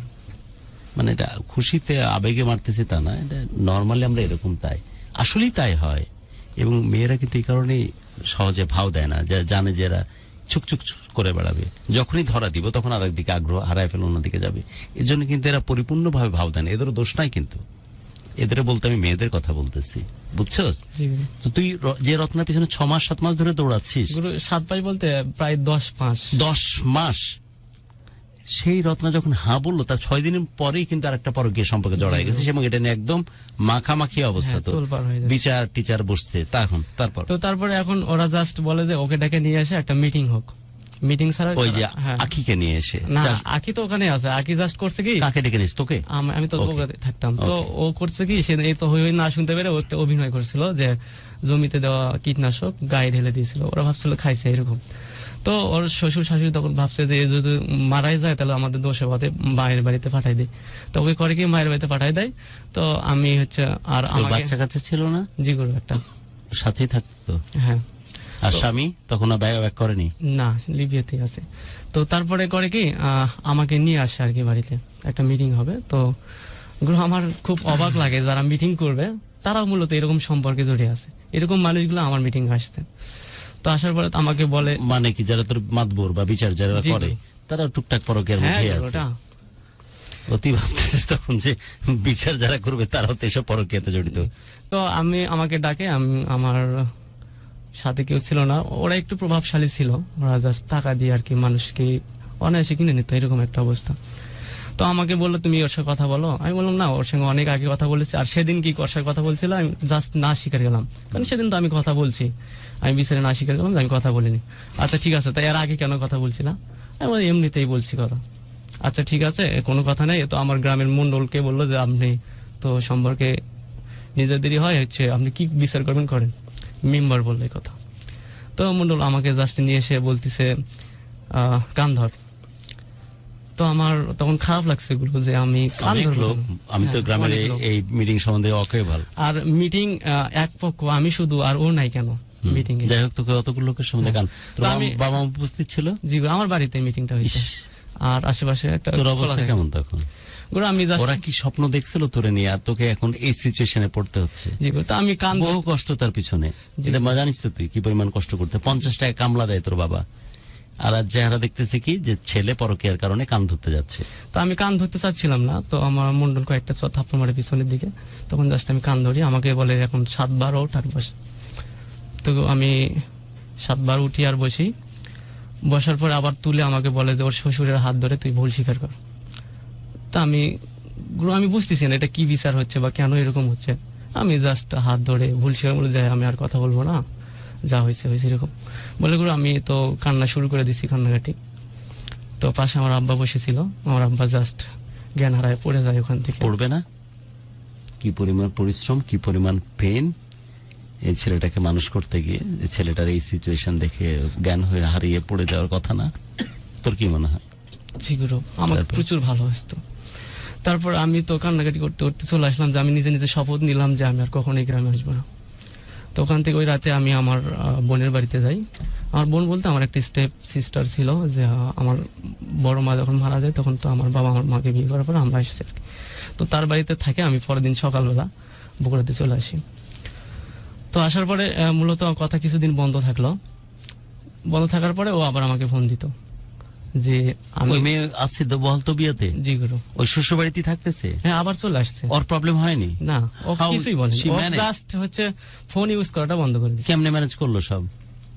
গুরু, ম্যানেজ করে ফেলছে? ওর আচ্ছা, ও বাবার লাভ করিনি বলে কথা। ওকে, তারপর? তো আমি ওই সময়গুলো জাস্ট কিছুদিন বন্ধ থাকার পর আবার কথা শুরু হয়ে গেল। ও যে বলতো যে আমি তোমার নামে মামলা করতে পারতাম, হ্যাঁ তুমি কথা বলবো না কেন? আমি আচ্ছা ঠিক আছে, আবার কথা বলি। শুরু হয় সম্পর্ক আবার। এবার গুলো অনেক দিন যাবত চলে, চলতে চলতে আমি একটা পর্যায়ে এসে হয় কি, ও হচ্ছে- কদ্দূর চালাতি, মানে লাইক কথা বলা, দেখা করা, হ্যাঁ। হাত ধরা, গুরু, পরস্পরের কাছে আসা, হ্যাঁ, ও এর মধ্যে হাজবেন্ড একবার, দূরে আছে, তুইও হাজবেন্ডের ভূমিকায় চলে যাওয়া জি একবার গুরু। গেছিস? হ্যাঁ গুরু, কষ্ট কি? ও হচ্ছে একবার করে কি আমার মেয়ে হচ্ছে বগুড়া আমি তো চলে আসে। কোশ্চেন করেছি বুঝে হ্যাঁ বললি তো? না গুরু, বুঝেই বলছি। বুঝে হ্যাঁ বলেছিস জি। তো? তো বগুড়াতে চলে আসে আমার মেসে তখন। এবং আমার কেন জানি মনে হয় সজীব, যদি বলতে চাস বলিস, না হলে নাও বললেও অসুবিধা নাই, যে সামহাও সে মেয়ে চিন্তা করেছিল যে একে চাইলে আমি মনের মতো করে কাস্টমাইজ করে আমার মতো করে ব্যবহার করাতে পারবো। জি গুরু। এবং ও কি তোকে অনেক বেশি প্রভোগ করেছিল ফিজিক্যাল ইন্টারাকশনের জন্য? জি গুরু। এবং ফিজিক্যালি কি তুই তোকে ইনভলভ করার জন্য পাগল করে তুলেছিল? জি গুরু। এমন ওই সময় কি চেষ্টা করেছিলি যেন ফিজিক্যাল ইন্টারাকশনে না যাওয়া যায়, গুরু নাকি তোর চেষ্টা করিসনি প্রথম থেকে? প্রথমে ওইরকম ভাবে চেষ্টা করিনি। তো যখন একটা ছেলে একটা মেয়েকে টাচ করে তো আস্তে আস্তে তো ফিলিংসটা চলে আসে ওইভাবে। চেষ্টা করেছিলি কোন সময় যে আমি জি গুরু। কন্ট্রোল করব? আমি কন্ট্রোল করতে চেষ্টা করেছি কিন্তু শেষমেশ আসে হয় না। চেষ্টা কি করেছিলি নাকি করিসনি? সত্যি কথা বল। জি গুরু, করছিলাম প্রথমে দিকে। তখন তোর বয়স আমি কত? তোকে ভালোবাসতাম না। তখন তোর বয়স কত? তখন আমার বয়স 18-19 মতো। মেয়েটার বয়স? ও জাস্ট আমার 1 বছরের বড় হলেও হতে পারে। পরকীয়া সম্পর্কে জড়ায় গেছিস। জি। ওই মেয়েটা বৈবাহিক সম্পর্কে ছিল এবং বাচ্চা। বৈবাহিক সম্পর্কের পরে যে সেক্সুয়াল রিলেশনশিপ থাকে, ফিজিক্যাল যেসব আগ্রহ বা ডিমান্ড থাকে সেটা একসময় পূরণ হয়েছে, তারপরে হাজবেন্ড চলে গেছে প্রবাসে অর্থাৎ লিবিয়াতে। তখন হয় না যে বাঘ যখন রক্তের স্বাদ পায় তখন বাঘ কিন্তু অনেক বেশি ডেসপারেট হয়ে যায় রক্তকে স্বাদ পাওয়ার জন্য। তখন মনে করেছিল যে একটা সঙ্গ আমার প্রয়োজন, অর্থাৎ ফিজিক্যালি সাপোর্ট প্রয়োজন। এবং সব জায়গাতে তো সাপোর্ট খুঁজবে না, এমন একটা জায়গায় খোঁজা যায় যেখানে কোনো প্রবলেম যেন না হয়, জি গুরু। বিশ্বস্ত কেউ। তোকে কি সেজন্য নমিনেট করেছিল এই জি মেয়েটা? গুরু। হ্যাঁ, ওর নাকি আমি অনেক আগে থেকে টার্গেটে ছিলাম। টার্গেটে ছিলি। তারপর তুই ওর সাথে যখন জড়ায় গেলি, তুই তো 18-19 পরে তুই একজনের সাথে প্রেমে জড়িত ছিলি, রত্না নামের মেয়েটিকে। জি গুরু। কোন রকমের কোন অপরাধ বোধ, কোন বাধা ভিতর থেকে মন থেকে কাজ গুরু করতো ওই না? সময়টা আমার মনে হতো আমি যেন ইম্যাচিওর, আমার মধ্যে কোনো ম্যাচুরিটি নেই। বাট চেষ্টা করতে যে না আমার আগানো ঠিক হবে না, উচিত না, এর বেশি গুরু, যাওয়া আমার উচিত না। ফ্রেন্ডরা অনেকেই মানে 2-1টা ফ্রেন্ডকে যখন জানতে পারলো ওই যে ঘটনাটা, তারপর তো মোটামুটি সবাই জানে। ওরা আমাকে নিষেধ করতো যে এরকম আর করো না। তোর ভিতরে কি হতো? গুরু আমার ভালো লাগতো কথা বলতে। কথা তো বলাই, বাট যখন হ্যাঁ। শারীরিক ভাবে কাছাকাছি আসতি ওটা তখন তো একটা নেশায় পরিণত হয়ে গেল। তখন তুই চেষ্টা করতে না যে আমার ফিরে আসা উচিত? গুরু আমি পারিনি। চেষ্টা কি করেছিলি? আদৌ মিথ্যা বলিস না। গুরু আমি পারিনি, চেষ্টা করবো থেকে। চেষ্টাই কি করেছিলি? না গুরু। চেষ্টাও করিসনি, তুই চাস ভাসতে শুরু করেছিলি জি গুরু। যে নতুন পৃথিবী, নতুন জীবন, নতুন অভিজ্ঞতা, নতুন ভালো লাগা। জি গুরু। এটা তো একদম ডালা মেনে দিয়েছিলি, তাই তো? জি গুরু। আর ও তোকে একদম পাগল প্রায় একটা অবস্থায় নিয়ে গেছিল, জি রাইট? গুরু। তোরা কি মিট করতে কোথায়? বাসাতেই? গুরু না, বাড়িতে অত হতো না। আমি হচ্ছে যখন আমার বগুড়াতে নিয়ে আসলাম হুম। তখন ওর তোর সাথে। মেসে মিট করতে? হ্যাঁ। ওকে। তো এটা হয় কি, ও তোকে শিখিয়ে পড়িয়ে দিচ্ছে না যে জি, শারীরিক সম্পর্ক কেমন হয়? ও তো অভিজ্ঞতা সম্পন্ন। ওই কারণে তোকে শিখিয়ে পড়িয়ে দিচ্ছে জি, গুরু। একদম যাতা অবস্থা তোর একটা ভিতরে। সময় এসে আমাকে মনে করেন যে আমি হচ্ছে ব্ল্যাকমেইলের মতো হয়ে যাই। যে এরকম? তুমি যদি, আমি ওর সাথে কথা বলা বাদ দিতে চাই, হুম। যে তোমার সাথে কথা বলবো না, আমি তো রত্নাকে ভালোবাসি, তুমি তো জানো ওর জন্য আমি কত কি করছি। তুই তো এই মেয়েকে কখনোই ভালোবাসিস নি, রাইট? জি না গুরু, আমি ওকে কিন্তু time ও pass- যখন তোকে টাইম পাস বলতে এটি যে যখন তোকে সুযোগ দিচ্ছে যেটা তুই রত্নার কাছে পাসনি, জি গুরু। যখন তোকে বেশি এক্সেস দিচ্ছে, দারুণ হটি টাইপের টেক্সট লেখা লিখতেছে, তোর সাথে কথা বলছে, ইভেন তোর পিছনে টাকাও খরচ করতেছে, গুরু বিভিন্ন না, জায়গায় খাওয়া। টাকা খরচ করে না। আচ্ছা, ওইটা করেনি, বাকি জিনিসগুলো যখন করতেছে অনেক এক্সেস দিচ্ছে, তখন তুই পাগলা হয়ে গেছিস, জি, গুরু। তাই তো? যে এটাই তো জীবন। হ্যাঁ, জি মানে কিন্তু ভালোবাসার ব্যাপার তো কখনই গোড়া থেকে না ছিল না। গুরু, ভালোবাসা এবার তোরা ফিজিক্যাল ইন্টারাকশন আসছিস মেসে, কিন্তু তোদের ফ্রিকুয়েন্টলি দেখা হচ্ছে এবং একদম স্বামী স্ত্রীর মতো করে তোরা জি, গুরু। দুজনকে উপভোগ করছিস। ব্ল্যাকমেইলের ব্যাপারটা আসলো কিভাবে? গুরু, আমি যখন আস্তে আস্তে বুঝতাম, আমার ফ্রেন্ডরা বুঝাইতো যে এটা খারাপ, এরকম তুমি থাকো না। তুই বলতি যে এরকম করতেছি, যে আমার তো এরকম হচ্ছে। ওগুলা আবার বর্ণনা করে মজা নিতি? মজা বলতে ওদের সঙ্গে যে শেয়ার তুই যে পারলি, এই যে এক্সপ্লোর করতেছিস, এই ক্রেডিট কি নিতি? না গুরু, ওটা আমি জাস্ট শেয়ার করতাম যে ওর বন্ধুদের সাথে সাথে? আমার এরকম এরকম হচ্ছে কি Okay. বলতে। ওরা আমাকে সবাই আমাকে নিষেধ করতো যে এটা- আর ওই মেয়ে কিভাবে ব্ল্যাকমেইলে গেল? যে আমি তখন বলতাম যে আমি রত্নাকে তো ভালোবাসি, তুমি আমাকে ভুলে দাও বা আমিও ভুলে যাচ্ছি, তোমার সাথে আর কথা বলবো না। আর এর মধ্যে তো একবার এটা meeting কেন হয়েছে। বলতি? তোর কি আগ্রহ হারিয়ে গেল তাই? গুরু আস্তে আস্তে আমার প্রতি থেকে, গুরু ওই সময় দেখা যাচ্ছে ও আরো ছেলেদের সাথে কথা বলতো ফোনে, আমি মাঝে মধ্যে বিজি পাইতাম। ওই তুই তাদের একজন ছিলি? জি গুরু। আচ্ছা। তো আমি হচ্ছে লাস্টে করলাম কি, ও আমাকে বলতো যে তুমি যদি আমার সাথে কথা না মানে বলো। বাঁশ বাগানে শুধু একা তুই যাসনি, আরো বহুজনকে নিয়ে যেত। জি গুরু। এটা যখন টের পেয়ে গেলে অন্ধকারের মাধ্যমে, তখন তুই ভাবলি যে না, এর সাথে অন্তত এই সম্পর্কে জড়িয়ে যাওয়া উচিত জি না। গুরু। তার এক পর্যন্ত তুই ভাবতি যে বাঁশবাগানে মানে তুই একা আছিস ওর সাথে। জি গুরু। ওকে, তারপর? তো আমি আস্তে আস্তে ওর প্রতি মানে একটা সময় এসে যে একটা ভালো লাগার বিষয়টা আরো দিন দিন বৃদ্ধি পাচ্ছে। কার সাথে? আকির সাথেই। মানে যত ওর সাথে ফিজিক্যালি সম্পর্কে যাচ্ছে তত একটু ভালো মনে হচ্ছে যে আমি এই মানুষটার সাথে আমার থাকতে হবে বা ভালো লাগবে। ডিপেন্ডেন্সি বাড়তেছে। জি গুরু। একটা আসক্ত হয়ে গেছিলাম যখন। তো ও হচ্ছে এরকম হঠাৎ করে গিয়ে বাড়িতে চলে আসে। ওর তো ফোন চালানো নিষিদ্ধ ছিল, তো হচ্ছে চুরি করে ফোন চালাতো। ফোনটা আমাকে ফিজিক্যাল ইন্টারকোর্স, ফিজিক্যাল ইন্টারঅ্যাকশন থেকে মানুষের প্রতি মানুষের ভালোবাসা তাহলে জন্ম নেয়, যেমনটা তুই বললি। জি গুরু। Okay. তো আমাকে টাকা দিল যে একটা ফোন কিনে দেওয়ার জন্য। তো আমি একটা বাটন ফোন কিনে দিলাম, ওটা চুরি করে চালাইতো। তো ওটা এক শুক্রবারের দিন ছিল, আমি বাড়িতে গেছি বগুড়া থেকে। তো আমরা জাস্ট ওই রাতে বাড়ির পিছনে দেখা করছি। তো সেটা আমি SMS দিছি যে ওগুলোর মেসেজে লিখছি। ওর দেবর হচ্ছে বুঝতে পারছে যে ফোন আছে ওর কাছে, তো ফোনটা খুঁজে পাই। তো আমি তখন হচ্ছে আমার এক আত্মীয়ের বাড়িতে দাওয়াত খেতে গেছি। আমার ফ্রেন্ড একটা ফোন দিয়ে বলছে এই ব্যাপার, তুমি বাড়িতে এখন আসো না, ঝামেলা হবে। ও তো ফোন ধরা খাইছে। ও গুরু করছে কি, ফোনে কল রেকর্ড করে রাখছিল, আমার মেসেজ যে তোকে ব্ল্যাকমেল করার কারণ কি? যাতে করে তুই সাথে ওর আমি সাথে থাকি। থাকিস। ও আমাকে বলতো আমার স্বামী আসার আগ পর্যন্ত তুমি আমার সাথে সম্পর্ক চালাও।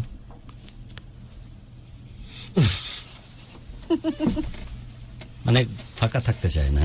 জি গুরু। সামওয়ান অলওয়েজ ফুলফিল হার, রাইট? তো হ্যাঁ। ওকে স্বামী আসার আগ পর্যন্ত সম্পর্কটা চালাও। এই ডিউটিটা চালিয়ে যাও। তারপর? তো ফোন ধরা খাওয়ার পর আমি ওই রাতে আবার করে কি চলে আসি, মানে বাড়ি থেকে পালাই যাই বগুড়াতে, যে আমি যদি থাকি তত ঝামেলা একটা হবে। তো যাওয়ার পরে ও করে কি, ওই কল রেকর্ড সব মানুষ যত আসে সবাইকে শুনাই যে আমরা মানে আজিজ লিখেছে একটা কথা, আজিজ নস্টালজিক অ্যাভয়েড করা যায় না এমনটা বলেছো, যখন পরকের সম্পর্কের কারণে সমস্ত কিছু থেকে মানুষ সরিয়ে নেয়। শেষ পর্যন্ত থাকো আজিজ, ডেফিনেটলি আমি এই জায়গাতে কভার করার চেষ্টা করব। তো ওটা সবাইকে শোনাচ্ছে যে রেকর্ড আমার সাথে কল যাতে করে তুই সম্পর্কের মধ্যে থাকিস, বের হয়ে না যাস। আমরা বুঝে গেছি। তারপর? তো এটা নিয়ে একটা ঝামেলা। তো আমি আর বাড়িতে এবার আসবো না, মিটিং হোক আর কিছু হোক আমি আসবো না। আমার কথা হচ্ছে এটা। এরকম আমি 7 মাস প্রায় চলে যাই, বগুড়াতে থাকি। আস্তে আস্তে ওটা মানে ঝামেলাটা মিটে যায়। ও হচ্ছে আবার মায়ের বাড়িতে চলে যায়, কিছুদিন পর ওকে মায়ের বাড়িতে চলে যায়। এর মাঝখানে আমার প্রায় 1 বছরের মতো একটা গ্যাপ। ম্যানেজ করে কেমনে? অনেকেই তো অনেক কিছু বুঝতে গুরু ও করে কি, হাত কাটে, যেটাই পাক ওটা দিয়ে কিভাবে শ্বশুর বাড়িকে ম্যানেজ করে, কিভাবে হাজবেন্ড বাইরে থাকলো সে তো খবর পাচ্ছে, ম্যানেজ করে কেমনে? গুরু এনিওয়ে, যেভাবে ওকে ম্যানেজ করুক, তোর সাথে চলতেছে। হ্যাঁ গুরু, ও তারপর? করতো কি, যখন কতদিন তোর সাথে এই ধরনের সম্পর্ক ছিল? গুরু 4 থেকে 5 বছরের মতো। 5 বছর ফিজিক্যালি তোরা কানেক্টেড ছিলি? জি গুরু, 4 বছর ফিজিক্যালি। 4 বছর। সপ্তাহে কয়দিন তোদের এরকম মিট হইতো? গুরু সপ্তাহে হতো না, আমি যখন হয়তো বা বাড়িতে যাচ্ছিলাম তো বাড়িতে ভাবে দেখা করতে পারতাম না। এমন হয়েছে যে সারাদিন সারা রাত আছিস? গুরু না, আমি আসতেছি তো ওই সময়গুলো 7 মাস পর, সামনে তো ঈদ, আমি তো বাড়িতে যেতে হবে। তো আমি জাস্ট বাড়িতে গেলাম, ওভাবে আর কিছু হলো না। গুরু ওই সময় করছে কি, যেহেতু ওর সাথে আমার আর কথা হচ্ছে না 1 বছরের মতো, ওই সময় ও আরো একটা ছেলের সাথে সম্পর্ক শুরু করে দিয়েছে। কারণ কাউকে না কাউকে তার সাথে জি, থাকতে তার হয়। নাম হচ্ছে আপেল। ওর ওই ফুলপুকুরেতে এদের বাড়ি। আপেল তোর বন্ধু আপেল না তো? না না না, তাও ভালো। এটা অন্য আপেল। তো তার সাথে মানে শুরু করছে, ওর সাথে একই কাজ। তো ওর একটা সময় গেছে এই 1 বছর হওয়ার এর পর মধ্যে তোর ভালোবাসার মানুষ রত্না যোগাযোগ করে? এর সাথে আমার যোগাযোগ শুরু হচ্ছে, তখন আবার আগের মতো কথা হচ্ছে। তো ওই আপেলের সাথে এরকম বিভিন্ন জায়গায় গিয়ে শারীরিক সম্পর্ক যেটা হয় সেটা হয়েছে। তারপর একটা সময় করছে কি, ও আপেলের বাড়িতে গিয়ে উঠছে। মানে আপেল যখন ওর পিছন থেকে চলে আসতে চাইছে তখন ও পারেনি, তখন ওর বাড়িতে গিয়ে উঠছে যে আমাকে বিয়ে করতে হবে। তো আপেল তো আর বিয়ে করবে না ওকে, ও টাইম পাস বলেই করছে সম্পর্কটা। তো ওটা পরে নাকি 50,000 টাকা দিয়ে ওটা মীমাংসা হয়েছে, আর বিয়ে হয় নাই। তো ওটা বাদ দিয়ে আবার আমাদের গ্রামে আরো একটা আবার ছেলে কই মেয়ে শ্বশুর বাড়িতে যাইতে পারছে? অলরেডি আসতেছে যাচ্ছে। ওর স্বামী বলতো আমার বউ কিছু করুক, কিছু কিছু করুক, আমার তারপরেও আমার বউ। বাহ, অন্ধ প্রেম। গুরু যেহেতু ওরাও প্রেম করে বিয়ে করছে, এটা তো আরো একটা ছেলে তার নাম হচ্ছে জয়, তার সাথে অনেকগুলো ব্যাপার। হ্যাঁ, তারপর? আর জয় নামে একটা ছেলে, তাকে ও নিজের থেকে প্রপোজ করে যে তোমাকে আমার ভালো লাগে। বাই দ্য ওয়ে, তুই তথ্যগুলো কতটুকু সঠিক দিচ্ছিস সেটা তোর কাছ থেকে পাওয়া তথ্য, এবং যে মেয়েটির সাথে পরকীয়া সম্পর্ক এবং বহুগামী নারীর যে রিফ্লেকশনটা দিচ্ছে, সে যদি চাইলে আমাদের সাথে কমিউনিকেট করতে পারে এবং তার রিপ্রেজেন্টেশন আমরা আমাদের এই প্রোগ্রাম থেকেই করতে চাই, যাতে করে একতরফা না হয়ে যায় পুরো বিষয়টি। ওকে, আমরা তো বুঝলাম যে মেয়েটি অনেক বহুগামীটা মেয়ে, যেমনটা তুই বলছিস, তুই তাদেরই একজন যাদের সাথে টানা 4 বছর তুই শারীরিক সম্পর্ক রেখেছিস, কিন্তু যার পিছনে তুই ভালোবাসার জন্য কচি মনে পাগল হয়েছিলি, যার খোলা চুল দেখে তুই উদ্ভাসিত হয়েছিলি, এবং সেই তুই সজীব যে তোর বাবা 50 টাকার কামলা দিয়ে বহু কষ্টে পেট কেটে কেটে তোকে মানুষ করার জন্য চেষ্টা করেছিল, যে তুই কোন রকমের যত্ন আত্মি ছাড়াই তুই ফার্স্ট সেকেন্ড হতি, সেই ছেলেটা কিন্তু আস্তে আস্তে সেই জায়গা থেকে সরে যাচ্ছে, রাইট? এবার এই পরকীয়া চলতেছে, এসব কাহিনী ঘটতেছে, তারপরে রত্নার কি খবর? ওর সাথে আমার কথা হতো কিন্তু দেখা হতো না। আমাকে বলতো আসো, তোমাকে আমার দেখতে ইচ্ছা করছে। এবার জীবন কোন ডিরেকশনে গেল তাহলে? পরকীয়া বুঝলাম, একদম তুই তো ফ্ল্যাটেড, ওখানে তো শেষ, রীতিমতো বৈবাহিক সম্পর্ক করলে যেমন হয় এইভাবে জীবন পার করেছিস। গুরু তখন রত্না আমাকে, ওকে আমি কখনো টাচ করি নাই গুরু, ওর সাথে জাস্ট কথা হতো। ভালোবাসছিস তাই টাচ করিস নি, টাইম পাস করতে ইচ্ছা মতো ভোগ করেছিস। তারপর তো ও আমাকে বলতো, রত্না যে দেখো আমি তোমাকে খুব মিস করি, আর তো আমাদের পিছনে সাইকেলের বেল বাজে না, তুমি আগে আসতে বেল বাজাতে, আমি পিছন দিকে দেখা, এখন যদি কেউ বেল বাজায় আমি পিছন দিকে ঘুরে দেখি অন্য কেউ, তুমি নাই। এরকম একটা আমাকে ইমোশনাল হতো। আমি তারপরেও আমি ওর সঙ্গে দেখা করতে যাই না, যেহেতু আমি বাড়ি থেকে পালাইছি। টানে না গুরু, আসলে ওই সময়টা আমার কিভাবে পার করছি নিজেও জানি না। ওকে, তো এবারে সে হলো কি, ও তো ওই যে জয় নামের একটা ছেলের সাথে সম্পর্ক, যাই হোক ওই মেয়ের গল্প বুঝতেছি যে বহু ছেলের মধ্যে গুরু এরকম হয় কি, মানে আমার বাড়িতে তখন সবাই বলতো যে ওরে বিয়ে করাও। কারে? আমাকে। তোর বিয়ে দিয়ে দিতে? হ্যাঁ, আমাকে বিয়ে দিলে হয়তো বা আমিও ভুলে যাবো, বা গুরু ওর জন্য আমি একটা পর্যায়ে ওকে আমি আমার জান প্রাণ দিয়ে ভালোবাসি। কারে? আকিকে। অর্থাৎ এই পরকের সম্পর্ক থেকে তুই ভালোবাসা জড়িয়ে গেছিস, মানে শরীর থেকে মন পর্যন্ত যাওয়া যায় তাহলে? জি গুরু। তোর ক্ষেত্রে ঘটছে এটা? জি গুরু। এটা তো শুধুই নেশা ছিল, শরীরের নেশা। নেশা থেকে একটা সময় সেটা ভালোবাসায় চলে যায়। তাই? জি গুরু। তো ওই সময় ওই ডিফারেন্ট এলিমেন্ট। তাহলে ও যখন অন্যান্য ছেলেদের সাথে কথা বলতো, তো আমি তখন জানতে যে এই মেয়ে বিবাহিত। গুরু, আমার তখন প্রচন্ড কষ্ট হতো। আমি রুমের দরজা লাগাই দিয়ে রুমের ভিতরে প্রচুর জানতে যে তুই তোর মতো আরো নাগর আছে। আর তারপর বিয়ে করতে চাইতে? তারপরেও ভালো লাগতো গুরু। এমনি তাহলে প্রবাসী যে লিবিয়াতে সে ভদ্রলোক যাই করুক, তারপর ওকে ভালোবাসতো না? এই মেয়ে তো আসলে লাভগুরুনি হওয়ার যোগ্য দেখতেছি। গুরু, ওর ওই সময় ওর স্বামী আবার হচ্ছে লিবিয়া থেকে ইতালিতে পার হয়ে যায়, ওই যে সাগর পথে আর কি। কত স্ট্রাগল এদিকে। আচ্ছা, তারপর হলো পরকীয়া চলতেছে, তুই পাগলা হয়ে গেছিস, শরীর থেকে মন পর্যন্ত যাচ্ছিস। জি গুরু। তো আস্তে আস্তে আমি যখন একটু মানে মাতলামো শুরু করে দিলাম, এটা আমার মেস থেকে আমার গ্রামের একটা ছেলে থাকতো, আমার বাড়িতে বলে দেয়, তখন আমাকে জাস্ট ফকিরের বাড়িতে নিয়ে যায়, তাবিজ দিয়ে। আমি জাস্ট তখন ওই সময় কথা বলার কেন নিয়ে যায় জানিস? ওরা ভাবতে চেষ্টা করে যে আমার ছেলে ভালো, ওকে মনে হয় গুণ করছে। আসলে তুই তো পাগলা হয়ে গেছিস জীবনে। যে আমার মনে হচ্ছে যে আমি আমার জীবনটা শেষ করে দেব, আমি কেন ও আরেকজনের সাথে কথা বলতেছে। আমি তখন করলাম কি, বাড়িতে একবার আসলাম, আসে ওই যে আগের মতো গুণা গরম করছি। এবার গুণা গরম করে শেপ করে এর সাইজের করে সেটা এই জায়গায় একটা করছি, এই জায়গায় একটা, এই জায়গায় একটা। কি নাম লিখছিস? শুধু লিখছি 4টা। আর ওই আরটা এখন মিশে গেছে আর কি, আছে হালকা। ভাগ্যিস আর থাকলে তো রহমান চলে আসতো এই প্রেমে। কিন্তু হচ্ছে একটা, আর হচ্ছে 3টা, এখানে এখানে এখানে। আরে এতগুলো আরের কারণে তো রহমান চলে আসতো আর তো যাই হোক, ও হচ্ছে আমার তো বিয়ে করানোর কথা শুরু করছে বাড়ি থেকে। তো আমি বললাম যে বিয়ে করব না। তখন বলে যে বিয়ে করবে না, গ্রামের মানুষ, পাড়ার মানুষ। শুরুতে তোর সাথে আমি নিজেকে রিলেট করতে পারছিলাম, এরকম আমরাও কল্পনাতেই থাকতাম ওই বিগিনিং এর সময়টাতে, যেমন তুই বলতেছিলি। আমরাও নিজে নিজে অনেক কিছু ভাবতাম, ভেবেই সময় পার করতাম, কারণ বয়সন্ধিকালে এ ফিল আসবে, এটাই স্বাভাবিক। কিন্তু এর মানে এই না যে বাস্তবে এটার এক্সিকিউশনে যেতে হবে বা গেছি। ভয় লাগতো একটাই যে দিন শেষে যখন ফিরে আসবো, যখন আয়নার সামনে দাঁড়ালে নিজেকে দেখে যেন ছোট না লাগে। তুই তো ফুল অন মাস্তিতে চলে গেছিস তখন, না? একটা দুইটা মাস না, একটা দুইটা বছর না, 4-4টা বছর। সজীবের ওই ছোটবেলা সজীবতাকে মিস করতি না এই 4 বছর একটা দিনের জন্য?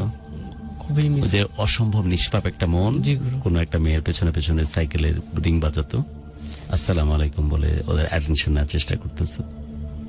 খোলা চুলটা দেখে অনেক ভালো লাগতো। কেবল ভোর হচ্ছে, কেবল সূর্য উঠলো, শিশিরের মধ্যে সূর্যের আলো যখন চিকচিক করতো, ওর চুলে শিশিরের সেই স্পর্শতেই পাতি। জি গুরু। অত কাছে যাওয়ার সুযোগ তো ছিল না, তারপরে যেন তো চুলের গন্ধ তো ভাসিত করত। কি এক মহাকাব্যিক ভালোবাসা, সেগুলোকে পর করে দিলি শুধুমাত্র সেক্স, সেক্স এবং শুধুই সেক্স। যৌন তৃপ্তির কাছে মহাকাব্যিকে ভালোবাসা পরাজয় ঘটল এবং টাইম পাসের নামে পরকীয়া সম্পর্কে জড়িত থাকা এই মেয়েটি বহুজনের সাথে, বহুগামী নারী হিসাবে বহুজনের সাথে কিন্তু ইন্টারঅ্যাক্ট করতেছে। তারপর এটা সবকিছু জেনেও তাকে পরিপূর্ণভাবে পাওয়ার জন্য তুই পাগল হলি। একদিকে নেশা আর একদিকে এশক। পরে জিতলো কে? গুরু, আমি তোকে বলতাম যে আমি তোমাকে বিয়ে করব, আমার বাড়িতে এরকম বিয়ের কথা বলতেছে। তো ও তখন বলতো যে না, তোমাকে বিয়ে করবো কেন, আমার তো স্বামী বাচ্চা সবই আছে। ওকে, ওর গল্প শেষ। বাকি তারপর কি হলো? গুরু, তারপর হয় কি, আমি ওই যে আমার জন্য মেয়ে দেখতেছে, তো শুক্রবারের দিন ছিল। পরের দিন নাকি একটা মেয়ে পছন্দ হয়েছে, ওখানে নাকি আমার কথাবার্তার মাধ্যমে রেজিস্ট্রি হবে এরকম আর কি। তো আমাকে বলে যে তোমার তো কালকে বিয়ে, আসো আজকে হচ্ছে আমরা ওর রুমে দেখে। তো গুরু, এর মধ্যে একটা ঘটনা মিস করছি। ওর ননদ ছিল একটা, ওর ননদের বিয়ে হয়েছে। ওর ননদ এরকম পরে কি একটা সম্পর্ক করতো, ওর ননদ ওকে হেল্প করতো, ও ওর ননদকে হেল্প করতো। ওর ননদ ওর যে পরকীয়ার ছেলেটা ছিল তার সাথে দেখা করতো, ও আমার সাথে দেখা করতো। তো হচ্ছে সেদিন আমাকে ডাকে যে আসো, কালকে তো তোমার বিয়ে হয়ে যাবে, আমাদের আর দেখা হবে না এরকম। তো আমি জাস্ট ঘুমাইছিলাম, হঠাৎ রাতের 11-12টার দিকে আমি জাগা পাই, দেখি ফোনের ওপর ফোন দিচ্ছে। তো আমি বললাম কি হয়েছে? বলছে আসো, এরকম আর দেখা পারবো না তোমাকে। তো আমি জাস্ট গুরু বুঝি নাই কি বুঝে গেলাম। ওর রুমে যাওয়ার পরে ওর হচ্ছে শ্বশুর শাশুড়ি জায়গা পাইছে, পাওয়ার কারণে ওকে চেক দিচ্ছে, মানে ওর রুমের সাইড দিয়ে ঘুরে বেড়াচ্ছে। তো আর আমাকে বের হতে দিচ্ছে না, যে তোমাকে অনেকবার আমি ছেড়ে দিছি, এবার আর ছাড়বো না। আমি তখন অনেক চেষ্টা করছি পুরো রাতটাই যে আমি এখান থেকে বের হব, কারণ আমার ঘৃণা হতো ওর প্রতি। যে যখন জানতে পারলাম যে এরকম বহু ছেলের সাথে শারীরিক সম্পর্কটা করতেছে বা করছে, তখন আস্তে আস্তে আমি ওই যে ভালোবাসাটা কাটে উঠছে, ভালো লাগতো না। গেছিলি কেন তাহলে সেদিন? গুরু, সেদিন ওর একটা লোভে পড়ছিলাম দেখতে গেলে, ও আমাকে জাস্ট সেক্স করার জন্য গেছিলি? সেই কথা কর। হ্যাঁ, তারপর? তো আমাকে বের হতে দেয় নাই। তো সকালবেলা ওর শ্বশুর শাশুড়ি তো বুঝতে পারছে আমি ভিতরে আছি, তো জাস্ট রুমের ভিতর শুয়ে আছে বেডে। আমি দরজার কাছে তো দাঁড়াইছিলাম যে একটু সুযোগ পেলে আমি বের হয়ে দৌড় দিব। তো কি ভয়ঙ্কর সিচুয়েশন! আমি হচ্ছে দরজাটা খুলি, শ্বশুর শাশুড়ি চেকে আছে। জি গুরু। তুই ঘরের মধ্যে আছিস, মেয়ে তোকে বের হতে দেয়নি না। এবার তুই দাঁড়ায় আছিস দরজার কাছে, দরজা খুললি দৌড় দিবি, নাহলে শ্বশুর শাশুড়ি তোকে যে কোনো সময় পাকড়াও করতে পারে। ধরবে। কি ভয়ঙ্কর তো অবস্থা! আমি দরজা খুলে জাস্ট দৌড় দিয়ে আমি হচ্ছে বাইরের দিকে না গিয়ে আমার বাড়িতে যাই। ওরা যেহেতু প্রভাবশালী ছিল, ওর আবার বাবার বাড়ি হচ্ছে আমাদের বাড়ির পাশেই। তো ওর বাবার বাড়ির থেকে লোকজন এসে আমাকে বাড়ি থেকে তুলে নিয়ে যায়, ওখানে একটু মারপিট করে। তো জাস্ট গুরু, আমি কি বলবো, মেয়েকে কিছু বলে না যে তোর ঘরে কেন থাকে? গুরু, আমি লুঙ্গি পরা ছিলাম, আমার জাস্ট শরীর থেকে গেঞ্জি পরা ছিল, সবকিছু ছিঁড়ে শেষ দিছে, এগুলো তো আমার মারের দাগ আছে। তো আমি জাস্ট যেটাকে বলা হয় আমার লুঙ্গি প্রায় খুলে গেছে, আমি জাস্ট নিজের লজ্জাস্থানটা ধরেছিলাম। তো ওখান থেকে আমাকে নিয়ে যায়, কোনো কথা নাই, এর বিয়ে করে দাও। ওই মেয়ের সাথে? হ্যাঁ, ওই মেয়ের সাথে বিয়ে করে দাও। তো তখন ভাবতাম যে এটা একটা সম্মানের ব্যাপার, বিয়েটা যদি হয়ে যায়। তুই তো পুরো নাঙ্গা অবস্থায়, অর্থাৎ ন্যাংটা অবস্থায়, রাইট? তোর কোনো গায়ে পোশাক আশাক নাই? না, পরবর্তীতে আমাকে পোশাক দেওয়া হয়েছিল। ওই অবস্থায় তোকে ধরে নিয়ে যাচ্ছে যে ওই মেয়ের সাথে পরকে যার সাথে করতি তার সাথে বিয়ে পড়িয়ে দাও। হ্যাঁ। তো ওরা হচ্ছে কাজী নিয়ে আসে, ওই সময় ওর স্বামীকে ডিভোর্স দেওয়া হয়, ওই দিনেই ডিভোর্স দিয়ে আমাকে বলতেন এখানে সিগনেচার করো। তো আমি সিগনেচার করতে চাইনি। তো পরে আমি জানি না যে আমার পরিবার থেকে আমাকে বের করার জন্য চেষ্টা করতেছে। তাই ভাবলাম যে এটা ও যদি আবার হচ্ছে একটা মামলা করে দেয়, কারণ মেডিকেল টেস্টে একটা ব্যাপার সেবার আছে, মামলা করলে হয়তো মামলাটা আমি হারিয়ে যাবো, আমার সাজা হতে পারে, অতএব বিয়ে করাটাই ভালো আছে। তো আমি ওই দিন আমার হচ্ছে বিয়েটা হয়, কিন্তু আমাকে কাবিন করতে চাই যে 5 লক্ষ টাকা। তা আমি বলতেছি আমার তো কোনো ইনকাম নেই, আমার ফ্যামিলি কন্ডিশন বা আমি পড়াশোনা করতেছি, আমি এত টাকা কোথা থেকে দিব? এগুলোকে ওরা ধরে নিয়ে যে ওই মেয়ের বাড়িতে সব গুরু, আলোচনা হচ্ছে। হ্যাঁ এর মধ্যে হচ্ছে ওরা মেম্বার থেকে শুরু করে দিয়ে বড় বড় যাই হোক, ওদের ক্ষমতা সেটা হ্যাঁ, ওদের করতেছে। টাকা দিয়ে মনে করেন যে কাপড় চোপড় দিছে নাকি নাঙ্গা অবস্থায় আছিস? না গুরু, লুঙ্গি পরে পড়ছি। আচ্ছা, দিয়ে এগুলো আলোচনা হচ্ছে যে তুই বিয়ে করবি, তারপর?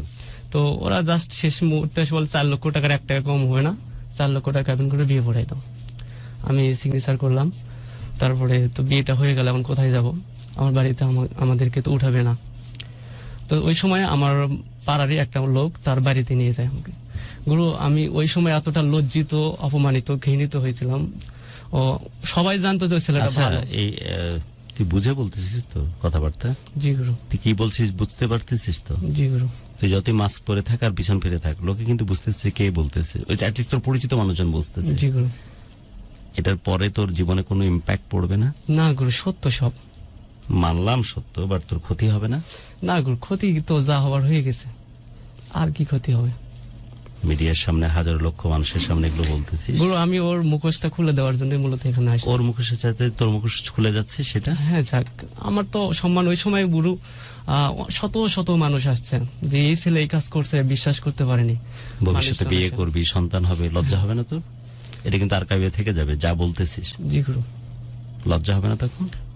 না, এখানে লজ্জা পাওয়ার মতো কিছু না, এটা আমি করছি, আমার জীবন ঘটে গেছে। সবাই কিন্তু জানবে তোর কণ্ঠস্বরের কারণে তুই কে। জি গুরু। তুই বুঝে বলতেছিস জি সেসব? গুরু, আমি বুঝে এখানে আসছি। তো আমি ওই পাড়ার লোকটার বাড়ি থেকে ওখানে থাকি, মানুষ শুধু দেখতে আসে। তো ওখান থেকে ও বলে যে এখানে থাকা নিরাপদ না, আমরা হচ্ছে চলো আমার মায়ের বাড়িতে যাই। তো আমি পরের দিন সকাল রাতের বেলা ওর সাথে ওর হচ্ছে মায়ের বাড়িতে যাই। গুরু, মায়ের বাড়িতে যেদিন গেলাম সেদিন রাতটা ভালো ছিলাম। পরের দিন দেখা যাচ্ছে যে ওর স্বামীর সাথে কন্ট্যাক্ট করতেছে হচ্ছে ইমোতে, যে তুমি যদি নাও আমি আবার তোমার কাছে যাব। ওর স্বামী বলতেছে ওর নামে তাইলে মামলা করতে হবে। তো বলছে আমি তখন ভাবতেছিলাম তো আমার বউ হয়ে এখন ওর কাছে আবার যাবে। তাই আমিও তখন বললাম তুমি যদি যাও তাহলে সেভাবেই যাও, মামলা করার কি দরকার এখানে, আমার যা ক্ষতি করছো। তো বলে তোকে আমি সোজা আঙ্গুলে ছেড়ে দিব না। কেন তোকে, তোর প্রশ্ন এতই কেন, খুব কেন, আমাকে বোঝাতে একটু ভালো করে। গুরু, জানি না কেন ক্ষোভ। তো বলে যে আসলে জানিস না? না গুরু, আমাকে বলে যে তোরে আটকায় রাখলো বললি, তোকে আজকে ছেড়ে দিবে না, তারপর দুজনকে জোর করে বিয়ে করলে তো তোর সাথে থাকা উচিত। জি গুরু। আবার বলছে তোকে ছেড়ে দিবে না, বাট তোর সাথে সংসার করবেও না। হ্যাঁ কাহিনীটা কি? গুরু, আমি সেটা বলতে পারবো না, অথবা ওর স্বামী ওই কথা বলে ওটা জাস্ট তোর প্রশ্নের প্রতিশোধটা কি কারণে নিচ্ছে? গুরুটা আমার জানা নেই। এখনো জানিস না? না গুরু। তারপর তো বলে যে কাবিনের 4 লক্ষ টাকা দিয়ে তুই কোথা যাবি, যা, এরকম করে বলে। তাই আচ্ছা, টাকার ব্যাপার এখানে। তো আমি ওখানে গ্রামে গেলাম, ওই কিছু কিছু লোক আমাকে ডেকে বলে বাবা তুমি এই কাজ কেন করছো, কাঁচা গুতে কামড় দিছো, এরা তো মানে ফ্যামিলি এরকম অবস্থা, এর আগেও 2-3টা ছেলের সাথে এরকম ঘটনা ঘটাইছে। আমি বললাম এখন কপালে আছে, আমি ফেসে গেছি, কি করব। তো আমারও তখন ঘৃণা লাগতো যে আমি এমন একটা মানুষকে কেন বিয়ে করলাম, বা এ পর্যন্ত নিজেকে ঘৃণা লাগেনি? ওই যে ঘৃণা লাগার পরে বাদ যখন দিচ্ছিলাম সে সময় তো আটকা খেলাম। নিজের প্রশ্নে ঘৃণা আসেনি এখনো? না গুরু। আচ্ছা, ওই মেয়েটার প্রতি ঘৃণা তো ও আমাকে করতো কি, মানে ওর সঙ্গে একটু রাগারাগি হইতো বা কথা কাটাকাটি হইতো, তখন হচ্ছে ও রুম ঝাড়ু আছে ওটা দিয়ে আমারে মারতো, যে আমার বাড়িতে বের হয়ে যায় এখন আমার ওই যে একটা পোশাকের ব্যাগ ছিল ওটা ফেলে দিচ্ছিল আর কি, এরকম ফিকে ফেলে দেয় বাইরে, যে তুই আমার বাড়িতে চলে যা, তারপরে কি হবে। তো এরকম সহ্য করতে না পারে আমি করি কি, ওখানে 1 মাস 18 দিন কি 20 দিন ছিলাম। থাকার পরে আমি আগস্টের 10 তারিখে আমি আবার বগুড়াতে চলে আসি। সেই সময় তো কোভিডের সময় চলতেছে, মেস টেস সবকিছু বন্ধ। তো আমি মেসে প্রায় 2-3 জন আমরা ছিলাম। তো চলতেছি, এখন ও করে কি কিছুদিন পর আমার সাথে কন্ট্যাক্ট বন্ধ করে দিয়ে ফোন নম্বর চেঞ্জ করে।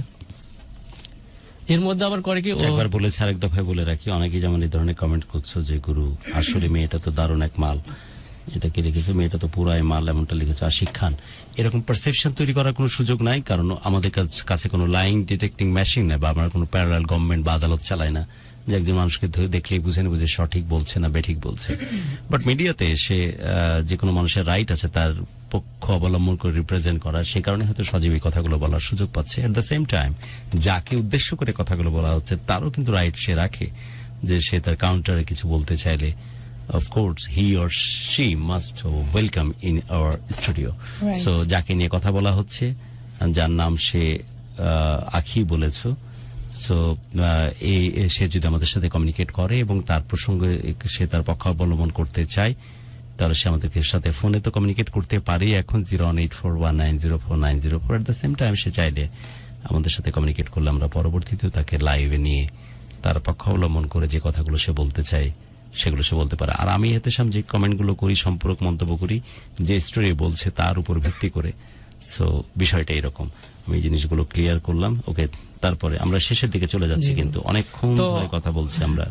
ব্রো আমাকে ফোন দিত, তা আমি একটু রাগারাগি করতাম, যে ও আমাকে বলতো তোর নাই মামলা করবো, আমি বলতাম আচ্ছা ঠিক আছে কর, ওকে হ্যাঁ মামলা করবো। আমরা রত্না প্রসঙ্গ শেষ করতে যাচ্ছি। হ্যাঁ, জি, গুরু। এই যুদ্ধ চলতেছে ওর সাথে। সরি, আই এম সরি, আখির প্রশ্ন। গুরু তারপর আমি দেখি কিছুদিন পর- রত্নার তোর অস্তিত্ব নাই, না গুরু, তুই তো আছিস কিছুদিন এখন পর- প্যাচের মধ্যে পড়েছিস। জি, কিন্তু রত্না কি গল্পগুলো জানে, ঘটনাগুলো কি রত্না জানে? ওকে এটা আমি হয়তো বলছি। পরে সব জানবে। না, আচ্ছা, শুরুতেও বলছিলাম যে ওকে, এরকম। তাহলে আখির সাথে এই পরকীয়া সম্পর্ক, 4 বছর সেক্সুয়াল রিলেশনশিপ, দেন তোকে ন্যাংটা প্যাংটা করে দিয়ে জোর করে বিয়ে করা, এবং পরবর্তীতে তোকে চাপ দেওয়া 4 লাখ টাকা কাবিনের টাকা জি, গুরু। উদ্ধারের জন্য, এই সিচুয়েশন। তারপর জুলাই, এই যে আপনার 22 জুলাই এসে 7 তারিখে ও একটা হচ্ছে কোর্টে, আমাদের গোবিন্দগঞ্জ এক্সিকিউটিভ কোর্টে হচ্ছে একটা মামলা দায়ের করে। সেখানে উল্লেখ করে যে কাবিনের 4 লক্ষ টাকা, পাশাপাশি আমি নাকি তাকে যৌতুকের জন্য অনেক নির্যাতন করেছি। এখন রেজাল্ট কি, যে মামলা রুজু হয়েছে, মামলার অবস্থা কি পর্যায়ে? গুরু, মামলাটা হয়েছে জুলাইয়ের 7 তারিখে 2021 করছে। আজকে আর ডিসেম্বর, আপনার হচ্ছে 22 নভেম্বরে, হুম। 17 নভেম্বরে মামলা রায় হয়েছে। রায় কি? তো রায়ের কপিটা তো আমি এখনো হাতে পাইনি, জানছিস কি? যেহেতু ডিসেম্বরে কোর্ট বন্ধ থাকে। তো ওটা সবাই বলে যে আমার উকিল মরি যে কাবিনের 4 লক্ষ টাকা দিতে হবে, এই রায়টাই আসবে আর কি। তো গুরু, হোয়াট এভার ইউর প্রিপারেশন? গুরু এখন কাবিনের 4 লক্ষ টাকা দিতে হবে আমার ফ্যামিলি থেকে। এর মধ্যে অনেক চেষ্টা করছি আমরা, ও আমাদের যে সাবেক এমপি বা উপজেলা, যাই হোক, কোনো সমাধান পাসনি এখন। তাহলে ওদের তোকে কথা- রায় যদি হয়, তাহলে তো অফকোর্স মহামান্য আদালতের যে রায়, জি, তার সাথে হ্যাঁ। কমপ্লাই করতে হবে, টাকা দিতে হবে। জি, প্রিপারেশন কি? গুরু 1 মাস সময় থাকবে, 1 মাসের মধ্যে টাকা দিতে হবে। যদি আমি টাকা দিতে না পারি, তাহলে ওরা হচ্ছে ওয়ারেন্ট বের করবে। ওয়ারেন্ট বের করলে তখন আমার হচ্ছে জেল হবে। আর জেলে যখন আমি যাব, তখন হচ্ছে জাস্ট জামিন নেওয়ার জন্য মিনিমাম 50% টাকা দিয়ে জামিন নিতে হবে। তো গুরু, আমার পরিবারের যে কন্ডিশন, আমরা 2 লক্ষ টাকা পর্যন্ত দিতে চাইছিলাম, তো ওরা তো কিছুতেই রাজি হয় নাই। তো এখন হচ্ছে 2 লক্ষ টাকা আমাদের পরিবার থেকে আমরা দিতে পারবো আর কি, এরকম একটা অবস্থায় আছি। আমার একটা ফ্রেন্ড বলছে যে আমরা কিছু সবাই মিলে, যে যত বন্ধু বান্ধব আছে, আচ্ছা, রায়ের ব্যাপারটা যেহেতু স্পষ্ট তো তোর জানা না, যেমনটা তুই দাবি করতেছিস, কিন্তু যে ধরনের কথা বলে আমাদেরকে ইমপ্রেসড করতেছিস স্টুডিওতে, এবং যারা লিসেনার তারা ইমপ্রেসড হচ্ছে তোর পক্ষে, ভাবতেছে যে ছেলেটা খারাপ করছে, যেমন স্বীকার করতেছে, বাট সেই সাথে মেয়েটি যেহেতু এই লেভেলে ছিল, তার সাথে এরকম হওয়াটা অস্বাভাবিক কিছু না। কোর্ট কেন কনভিন্সড হয়নি? তোর এভিডেন্স, প্রচুর এভিডেন্স থাকার কথা, যেহেতু মেয়েটি বহুগামী টাইপের বলে তুই স্টাবলিশ করার চেষ্টা গুরু, করেছিস। আসলে কোর্ট এত কিছু- জয় সহ না, কোর্ট সবকিছুই দেখে। গুরু তোর আসলে কাছে যদি প্রয়োজনীয় এভিডেন্স থাকে যে কার কার সাথে কথা বলেছে, যোগাযোগ করেছে, তোর সাথে যেমন সেক্সুয়াল রিলেশনশিপ ছিল, ওদের কার কার সাথে সেক্সুয়াল রিলেশনশিপ ছিল, সেই জিনিসগুলো এভিডেন্স হিসেবে নিয়ে আসা কিন্তু তোর জন্য টাফ কল ছিল না। তার মধ্যে 2-1 ছিল যারা তোর পরিচিত। জি, তো তুই চাইলে এভিডেন্স গুলো নিয়ে কোর্টকে কনভিন্স করতে পারতি যে এই মেয়েটি এই ধরনেরই, এবং এটা তার একটা নেশা এবং কিছুটা পেশাও বটে। সো কোর্ট তোর ক্ষেত্রে হয়তো একটা রেশনালাইজ সিদ্ধান্তে আসতে পারতো। জি, গুরু। মহামান্য কোর্ট ভালো জানে যে সেক্ষেত্রে কি সিদ্ধান্ত হওয়া উচিত ছিল বা হবে, বাট তুই তাহলে এভিডেন্স গুলো প্লেস করতে পারিসনি কেন?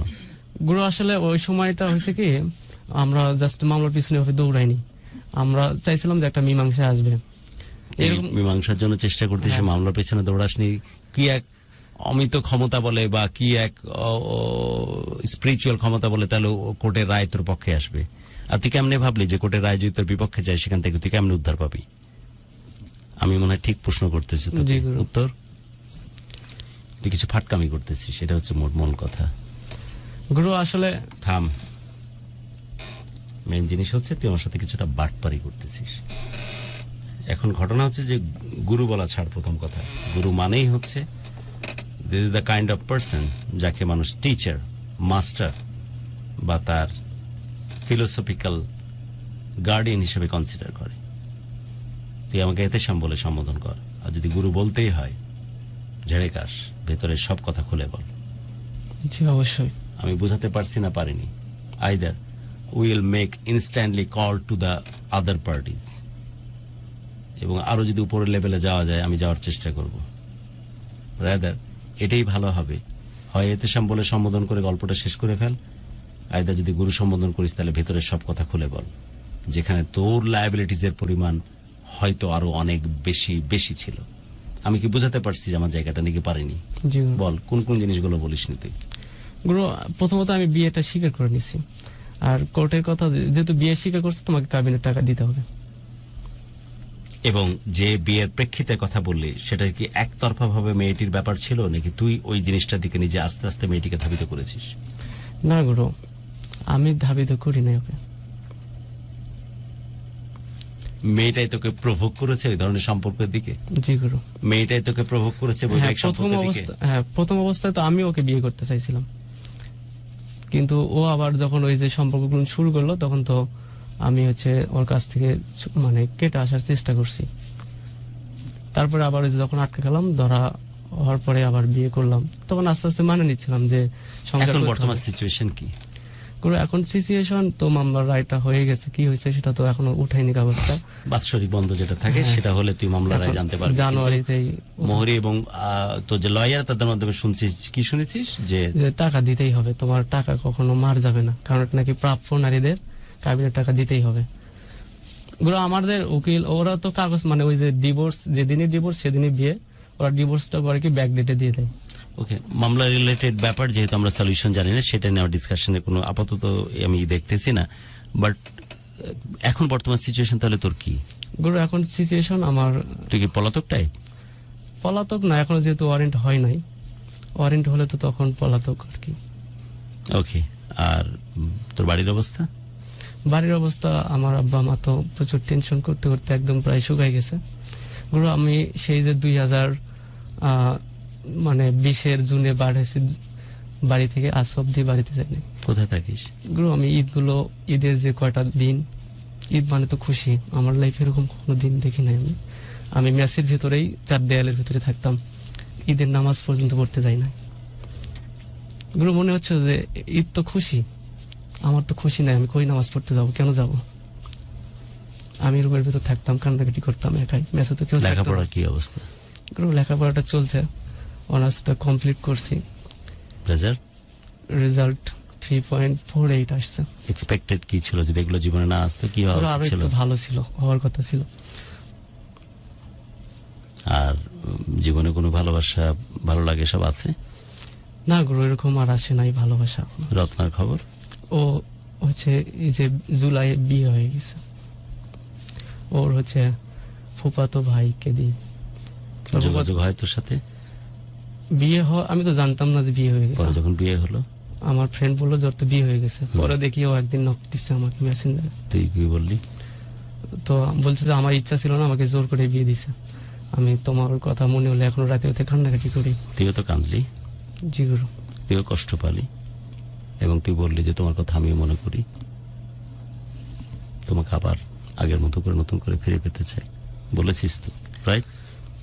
গুরু আবার একসাথে ওই খোলা মাঠে হাঁটতে চাই, সামনে সামনে তুমি হাঁটবে, পেছনে আমি সাইকেলে বেলে বাজাবো, বলেছিস তো? এটা গুরু চাইলেও তো বলেছিস তো? হ্যাঁ বলেছিস তো এই মেয়েটাকে? বেটা মানুষের বাচ্চা যদি হয় আর ওই মেয়েটাকে স্বপ্ন দেখাস না, তোর ফাঁসি, মানে কি বলবো তোরে। গুরু তারপর আর পাপের বোঝার বাড়াস না। আমি মিনিমাম মনুষ্যত্ব বোধ থেকে থাকে, এই প্রীতির স্বাদ ওই মেয়েটার আর দিস না। দেখ একটা মেয়ে কত বড় স্ট্রাগল করে বড় হয়েছে। তুই আমাকে ছোট ভাই, তোকে দরজা রেখে, তোকে ওই স্নেহের দরজা রেখে বলতেছে আর পাপের বোঝা বাড়াস না, যাতে করে আল্লাহর আরেশ না কেঁপে ওঠে। এত বেশি অভিশপ্ত হোস না যে তাই চাইলেও পৃথিবীর কোন সিস্টেম তোকে বাঁচাতে না পারে। এত স্বার্থপর হোস না। তুই বলছিলি যে ব্রোকেন ফ্যামিলিতে বড় হয়েছে মেয়েটি, স্বামী স্ত্রী, তাদের বাবা মা ডিভোর্সড, মা কোন রকমের গার্মেন্টসে জব করে মেয়েটার খরচ চালায়, নানির বাড়িতে থাকে, তাই বলছিলি না? মেয়েটা শুধু একটাই স্বপ্ন দেখেছিল যে আমি কষ্ট করে বড় হই। এমন একজন, যদি ও যে এতদিন তো আমার পিছনে ঘুরতেছে টানা 10 মাস, তারপরও সে রেসপন্স করেনি প্রপারলি, যে আমি রাজি আছি সেই কারণে যদি ও আমাকে বিয়ে করে। কত কত নিষ্পাপ চাওয়া মেয়েটির। আর তুই তো মাস্তি করতে গেলি, তখন সেক্সের জন্য পাগল হয়ে গেলি। ফুলের গন্ধ তোর আর ভাল লাগে না, সেক্সুয়াল ইন্টারকোর্সের সময় যে স্মেল আসে সেটা তোর ভাল লাগে, রাইট? জি তো মেয়েটার মধ্যে যে নিষ্পাপ ভালো লাগা তোর প্রশ্নে ছিল, সেই বোধ থেকে কিন্তু ফোন দিয়ে বসেছে, যেটা অন্যায় ছিল মেয়েটির পক্ষ থেকে। কিন্তু এই আবেগ তো অনেক সময় কন্ট্রোলড হয় না, তাই ফোন দিয়েছে। জি। তুই আবার কিন্তু আবেগে বাতাস দিচ্ছিস, এগুলো ওর সাথে ওই 2 দিনই কথা হয়েছে। ওই আবেগে বাতাস দিচ্ছিস, সেটাই হবে, আমি তারপরে- জানি এটা হয়। তারপরে- এবং তুই তাই করেছিস যে আসলে তোমার সাথে আমি স্বপ্ন দেখি, আবার যদি হাত ধরতে পারতাম তাহলে কি হবে? মেয়েটি না ঘাড়কা না ঘাটকা কোথা করেই থাকবে না। এই মেয়েটার জীবন ওই ডালে পালায় শেষ হয়ে যাবে। কত স্ট্রাগল করে বড় হওয়া একটা ব্রোকেন ফ্যামিলির মেয়ে আবার রাস্তা রাস্তা ঘুরবে, ভাল লাগবে দেখতে। আর কত পাপ বাড়াবি রে শালা, আর কত পাপ বাড়াবি?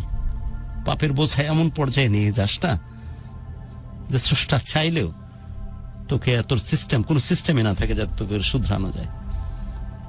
আমি কি বুঝাতে পারছি না? পারিনি। জি গুরু, অবশ্যই। এখন যদি সত্যি তোর মধ্যে আবেগ কাজ করে মেয়েটাকে ঘিরে, সে আবেগের গলা টিপে ধরিস, যাতে করে কোনো কারণেই কারো পাপের ভাগিদারা না হোস। মেয়েটা ছেঁচড়ার মতো, ল্যাচড়ার মতো তোর পায়ে পায়ে ঘুরেছে তোর ভালোবাসা পাওয়ার জন্য, তখন তুই পাত্তা দিসনি। তখন তোর জন্য প্রয়োজন ছিল একটা সলিড লিপ কিস আর সেক্সুয়াল ইন্টারকোর্স, রাইট?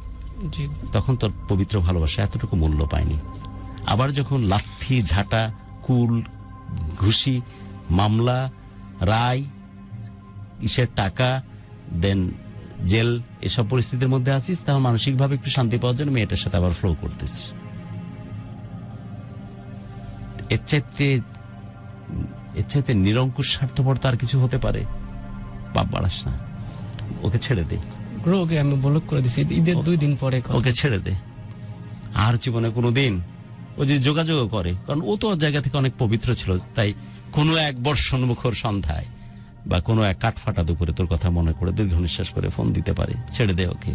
অথবা কেউ পেছন থেকে সাইকেলের বেল বাজাচ্ছে, তখন তোর কথা মনে পড়তে পারে। ছেড়ে দে, কারণ তুই কোনোভাবেই এরকম পাপিষ্ঠ চেহারা নিয়ে, পাপিষ্ঠ হাত নিয়ে ওর শরীরকে স্পর্শ করতে পারিস না। ওই অধিকার তুই হারিয়ে ফেলেছিস, রাইট? জি গুরু। ওকে ছেড়ে দে। আখের আল্লাহ হয়তো তোর জন্য হয়তো ভালো কিছু ফাইসালা রাখবে। কথা দে আমাকে। গুরু, ওর সাথে আমার কোনো কথা নেই। ও যদি যোগাযোগ করে, আমি তো ব্লক করে দিয়েছি। প্রেম ভালোবাসা যদি তোর সাথে ভাসতে চায়, ওকে গাইড করিস যে না, আমি তোমাকে ডিজার্ভ করি না। বলতে পারবি এই কথা? জি গুরু, আমি বলছি Please. এরকম। প্লিজ এটাই করিস।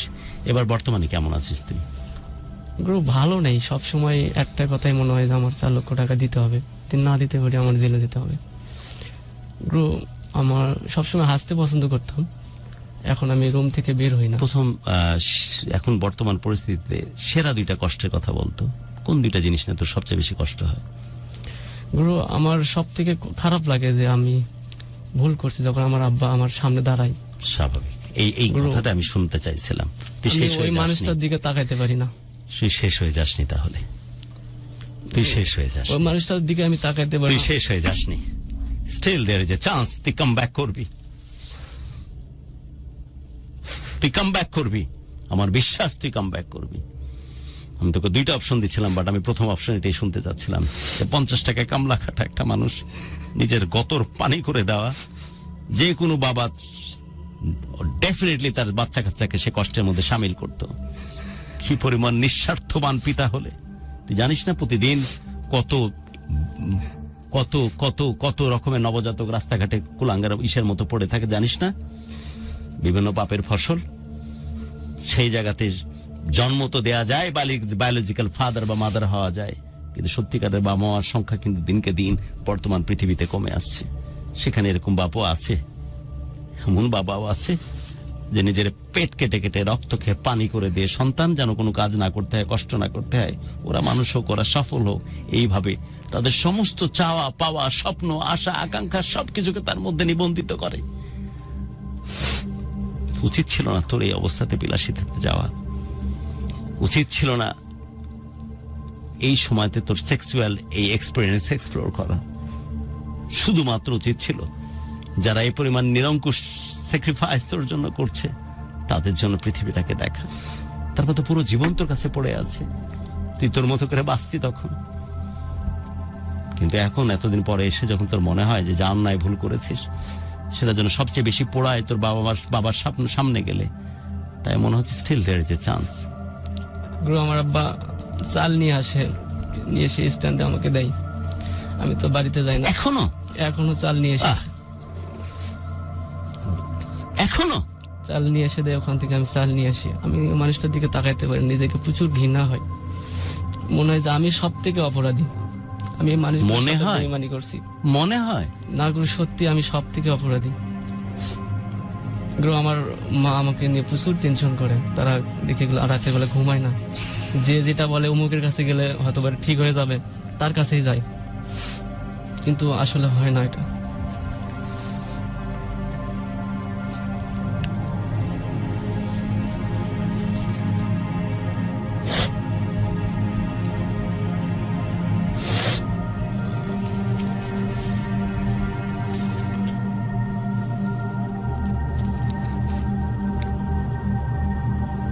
ব্রো, আমি একদিন আমার এক আত্মীয়ের বাড়িতে আমার আব্বা এবং মায়ের পা দুইটা জড়াই ধরে বলছিলাম যে আমার ক্ষমা করে দাও, আমি তো ভুল করছি। গুরু, তারা কখনো আমাকে এটা মনে করেনি যে আমার ছেলে ভুল করছে, তাদের সঙ্গে আর কোনো যোগাযোগ রাখা যাবে না।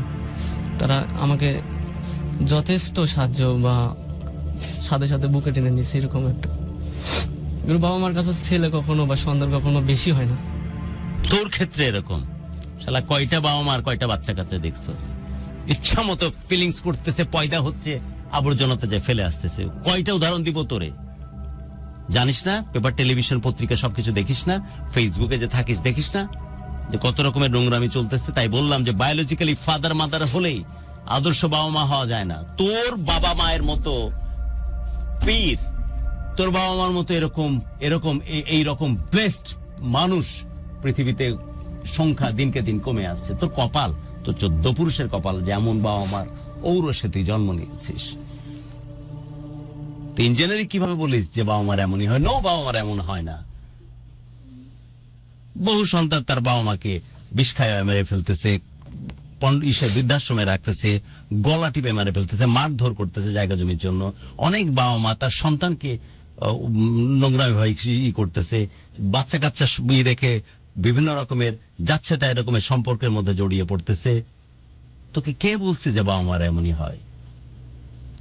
তোর বাবা মার এমন হয়।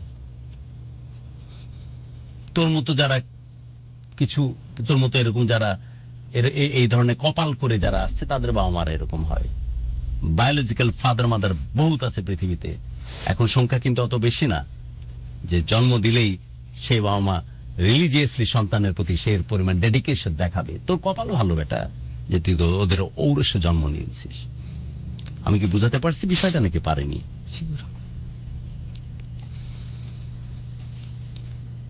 কি করে মা কি করে বলছিলি? মা বাড়ির যে কাজগুলো করে। কোন বাড়ি?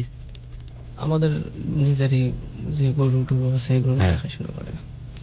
তোর সাথে দেখা হয়েছে লাস্ট কবে মায়ের? গরু মার সাথে দেখা হয় 2টা ঈদের মধ্যে। আমি ঈদের 2-3 দিন পর আমি আমার বোনের বাড়িতে যেতাম, ওখানে আসতো মা। কি বললো মা তোরে দেখে? দেখার সাথে বলে তুই তো শুকে যাচ্ছে দিন দিন। তুই কি করেছিস, কি অন্যায় করেছিস, কি পাপ করেছিস? তোরে চুতিয়া বিহেভিয়ার এগুলো নিয়ে কোনো কথা নাই, ছেলে আমার শুকায় যাচ্ছে। তুই টেনশন করিস না, যা হবে হবে, এরকম। পারবি তুই এমন বাপ হতে?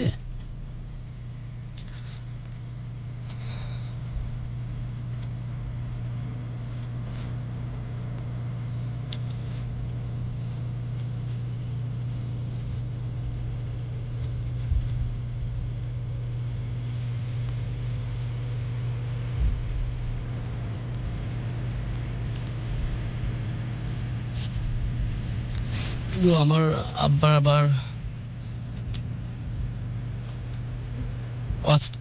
আর্থ্রাইটিস হয়েছে, হাঁটতে পারবে না ভালো মতো। মাটা অসুস্থ, গলায় টিউমার হয়েছে। ভাইটাও তো অসুস্থ, প্রতিদিন মাস অন্তর ব্লাড দেওয়া লাগে। বলছিলি তুই ছোট ভাইয়ের কথা, থ্যালাসেমিয়া রোগী, প্রতি মাস পর পর তাকে ব্লাড দেওয়া লাগে। কেমনি গেলি এই বিলাসিতার পথে? কত কষ্ট করে তোর প্রশ্নে বাজি ধরেছিল, তাদের জীবনের শেষ গ্যাম্বলিং তোকে নিয়ে ঘুরেছিল। আমার সচিব বড় হলে মানুষের মতো মানুষ হলে সবকিছু সামাল দিয়ে নিবে। তুই বিলাসিতার পথে কেমনে গেলি?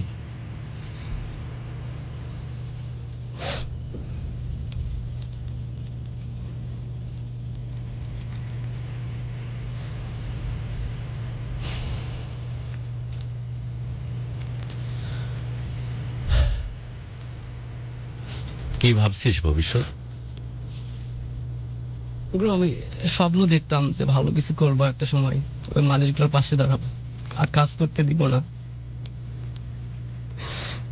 ব্রো আমি মনে হচ্ছে আমি হেরে যাচ্ছি। হেরে যাচ্ছিস, তে কি হবে, শেষ কি? ব্রো আমি একটু বাঁচতে চাই।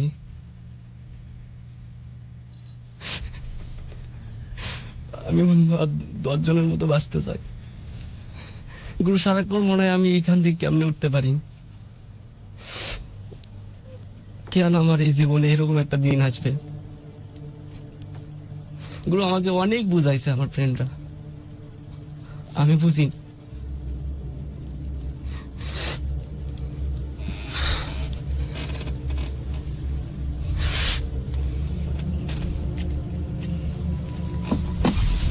অনুষ্ঠান শেষ করছি।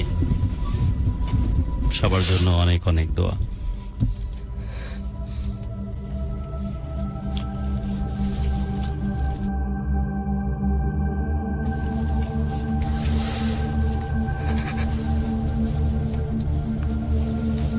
তাকা আমার দিকে।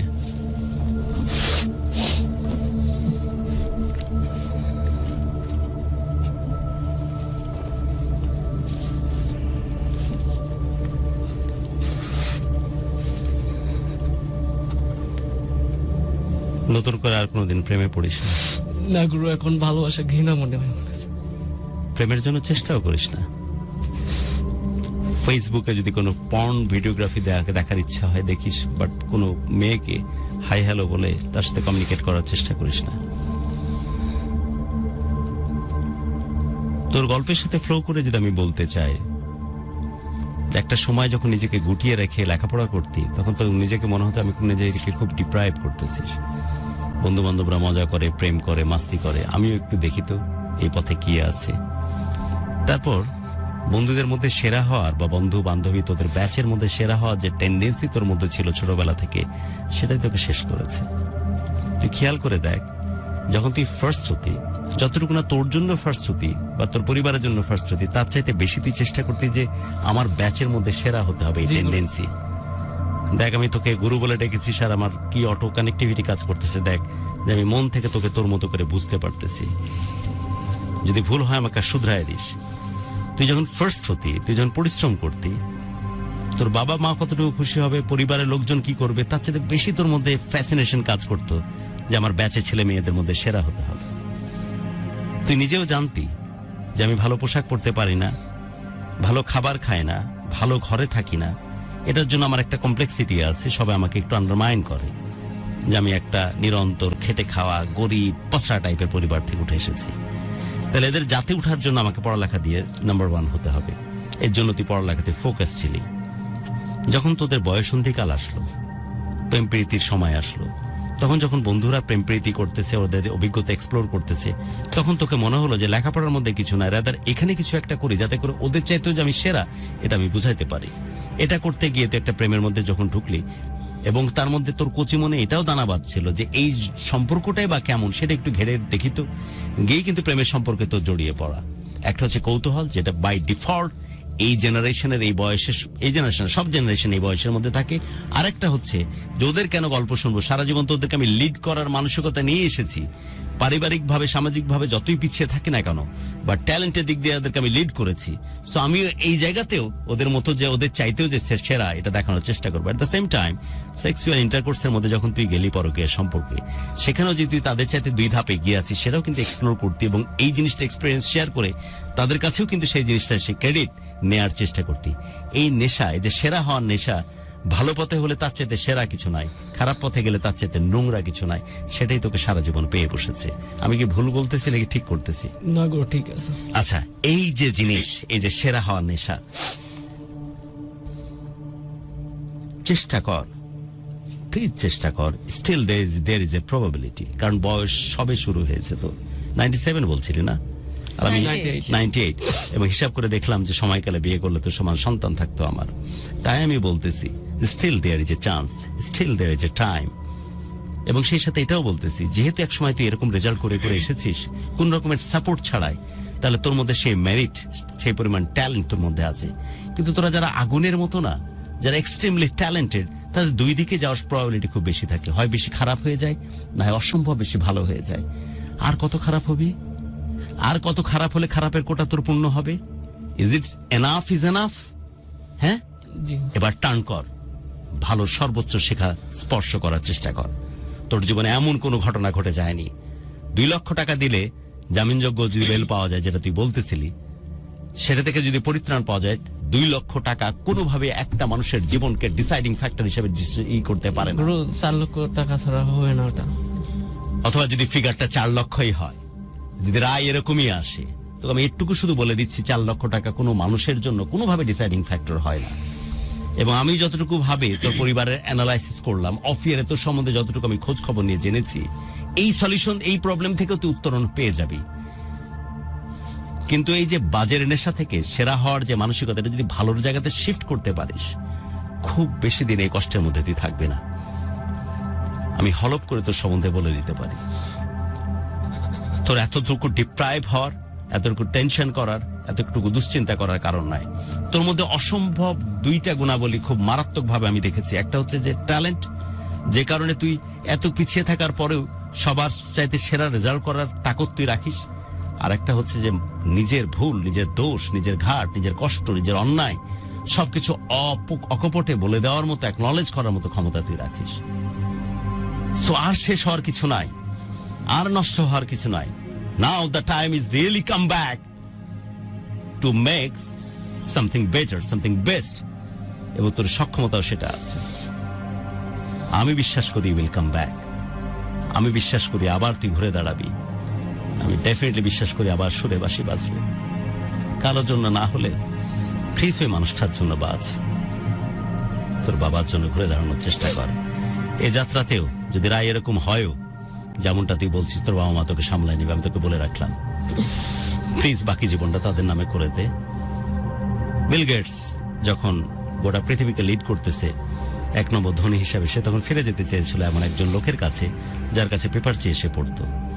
তাকে যখন পেমেন্ট করতে চাইছিল, ওই লোকটা বলেছিল যে আমি তোমাকে যেই সময়টাতে এই পেপারটা দিতাম, তুমি কি আমাকে সেই সময়টায় গিয়ে এই পেমেন্টটা দিতে পারবা? বিল গেটস তখন লজ্জা পেয়েছিলেন। আসলে সম্ভব না, কারণ আমি খুব টাফ টাইমে আছি, আমার 1 মুঠ খাবারের প্রয়োজন। তখন একজন মানুষ খাবার দিয়েছে। ইট ডাজন্ট মিন যে আমি 1000 কোটি টাকার মালিক, এখন চাইলেই বিরিয়ানি খাইতে পারি, সেই সময় ওকে খাওয়াচ্ছি, সেটা কি রিটার্ন হলো? হতে পারে না। তো কোন অবস্থাতে দাঁড়িয়ে তোর বাবা মা স্যাক্রিফাইসটা তোর জন্য করতেছে, এবং এটাও সামাল দিয়ে নেবে, তুই লিখে রাখ, যেমনে হোক সামাল দিয়ে নিবে। প্লিজ এবার বাকি জীবনটা তাদের নামে লিখে দে। তোর কাছ থেকে প্রাপ্ত কোনো কষ্ট আর তারা ডিসার্ভ করে না। কেমনে পারিস তুই 50 টাকা কামলা দিয়ে তৈরি কর একটা সন্তান, সে বাপকে কষ্ট দিতে? কেমনে পারিস তোর মা স্ট্রাগল করতেছে তার অসুখ বিসুখ নিয়ে? কেমনে পারিস একমাত্র ছোট ভাই যে থ্যালাসেমিয়া রোগী, প্রতি মাসে তাকে রক্ত দেয়া লাগে? আরে বেটা, মধ্যবিত্ত উচ্চবিত্ত মানুষজন ঘাবড়ায় যায় এসব পরিস্থিতি, সব জিনিসগুলোকে সার্ভাইভাল করতে গিয়ে। তাই তাদের আশা আকাঙ্ক্ষার একমাত্র ভরসার জায়গা তুই ছিলি, সেটা নিয়ে ছেলে খেলা করাটা কেমনে পারলি? আচ্ছা, যা হয়েছে তা হয়েছে, enough is enough. Now please return back. তো রায় কি হচ্ছে এটা নিয়ে ভাবিস না, তোকে শুধু একটুকু বলে রাখছি, আমার কথাটা তুই মিলিয়ে নিস, তুই সামাল দিয়ে নিবে এবং তুই এই পরিস্থিতি থেকে পরিত্রাণ পাবি। ব্রো, আমি বই বের করে পড়তে বসলে আমার তো পড়া হয় না। আর কিচ্ছু করা লাগবে না, তুই শুধু ফোকাসটাকে শিফট কর। তোকে বলে রাখতেছি, রায় যদি এটাই হয়, হয়তো যদি স্ট্রাগলও করা লাগে 2-4 মাস, কিন্তু ঠিকই তোর পরিবার সামাল দিয়ে নেবে, যেমনে পারে, যেভাবে পারে। এর জন্য কিন্তু অনেক মূল্য তাদেরকে হয়তো দিতে হতে পারে, বাট সামাল যে দিয়ে নেবে এ ব্যাপারে কোনো সন্দেহের অবকাশ নাই। কিন্তু তুই কি কামব্যাক করবি? আজকে থেকে কি কামব্যাক করার এই যুদ্ধ শুরু করবি? জি গুরু, আমি তো অবশ্যই কামব্যাক করতে চাচ্ছি। ফেসবুক আমি বলছি, কিছু কিছু ওই যে সেকেন্ড ইসে স্ক্রলে গেলে অটোমেটিক অ্যালগরিদমের জন্য কিছু পর্ন ছবি চলে আসে, ওগুলোও দেখিস। আই ডোন্ট মাইন্ড, বাট কোনো মেয়েকে হাই বলিস না, হাই হ্যালো এসব দিস না। হ্যাঁ, আমি মেসেঞ্জার তো আর চালাই না। তোর কি যুদ্ধ শুরু হলো আজ থেকে ঘুরে দাঁড়ানো? জি গুরু। এই টেনশন কি আর করার দরকার আছে? করিস না। আচ্ছা, তোর খারাপ আর কি হতে পারে? ধর 4 বছর জেল হলো তোর, তাই তো? ওইটা না দেওয়ার জন্য না দেয় 3 বছরের জেল, কথার কথা। জেল কাটা আসলেও তো তোর খারাপ লাগার কোনো কথা গুরু সেটা হলে তো আমি অনেক আগে করতাম, কিন্তু টাকা দিতেই হবে। হ্যাঁ, দিতেই হবে। সেই দেওয়ার সিচুয়েশন কোনো না কোনো ভাবে তৈরি হবে, এবং এইটাও সামাল হবে ওই দিক থেকেই। তুই শুধু ট্র্যাকে যাওয়ার চেষ্টা কর। এখন চাইলেও পারবি না পড়তে, বাট বই নিয়ে বসে থাক। তোর তোর তোর এই কালচারটা, তোর প্র্যাকটিসটা শুরু হয়ে যায় আজ থেকেই। আমি জানি যে তোর এখন এই মুহূর্তে সে ক্ষমতাটা নাই যে তুই চাইলে ওই টাকাটা দিয়ে ওখান থেকে উদ্ধার পেতে পারিস, বাট তোর বাবা মাকে যে ট্রিবিউটটা তোর দেওয়া উচিত, তোর বাবা মাকে যে পরিমাণ ডিপ্রাইভ তুই করেছিস, বিনিময়ে যা দেওয়া উচিত, সেই প্রচেষ্টাটা আজ থেকে শুরু হওয়া উচিত। আমি সেই কথা তোকে বলার চেষ্টা করছি। তুই কি আমার কাছে আসছিলি যে তোকে কাবিনের টাকাটা আমি কোনোভাবে তুলে দিই? না, আমি বলি মানুষকে? না গুরু। এতটুকু বলাস না, তাহলে তোর পার্সোনালিটি নিয়ে আমার কোশ্চেন চলে আসবে। তুই যা করেছিস, একটা সহজ সরল সাধারণ মেয়েকে ডিপ্রাইভ করেছিস, যে মেয়েটিকে ভালোবেসেছিলি স্টার্টিং এ। তুই যা করেছিস তোর বাবা মার সাথে, তার কোনো ক্ষমা চলে না। আর তুই যা করেছিস ওই সুদূর প্রবাসী, লিবিয়া প্রবাসী ওই আকির যে হাজবেন্ড, এক সন্তানের মা, তার সাথে পরকীয়া সম্পর্ক করে তুই যা করেছিস, সেক্সুয়াল রিলেশনশিপ করে, এ পাপের কোনো ক্ষমা নাই। ষোড়শী, রূপসী, ষোলকলায় যৌবনোচ্ছটা কত কোনো মেয়ের দিকে যতবার কুদৃষ্টি নিয়ে তাকাবে, জেনা করলে যে পাপ হয়, সে পাপ তোমার আমলনামায় লেখা হবে, রিটেন বাই। আর সেখানে দিনের পর দিন যথেচ্ছভাবে তুই সেক্স করেছিস। অভিশপ্ত এই ব্যাপারগুলো, সেটা আমি করি, তুই করি, বা একজন করি, এটাকে জাস্টিফাই করার কোনো সুযোগ নাই। এটা কোনো না কোনো ভাবে মহান রাব্বুল আলামিনের পক্ষ থেকে কিছুটা এই পৃথিবীতে, কিছুটা পরপারে তোকে ভোগ করতেই হবে। So you should deserve it. এবং সেটা তোর মধ্যে গিয়েই আগুনে পড়ে তুই খাঁটি সোনা হোক, এবং ফাইনালি কাম ব্যাক কর, এবং বাবা মার সত্যিকারের সন্তান হিসেবে তাদেরকে তাদের যা প্রাপ্যতায় বুঝিয়ে দেয়। আর স্বার্থপর হোস না। ওকে, বিদায় নিচ্ছি। সবাই ভালো থাকুক আর জীবনটাকে অনেক বড় করে বাঁচুক।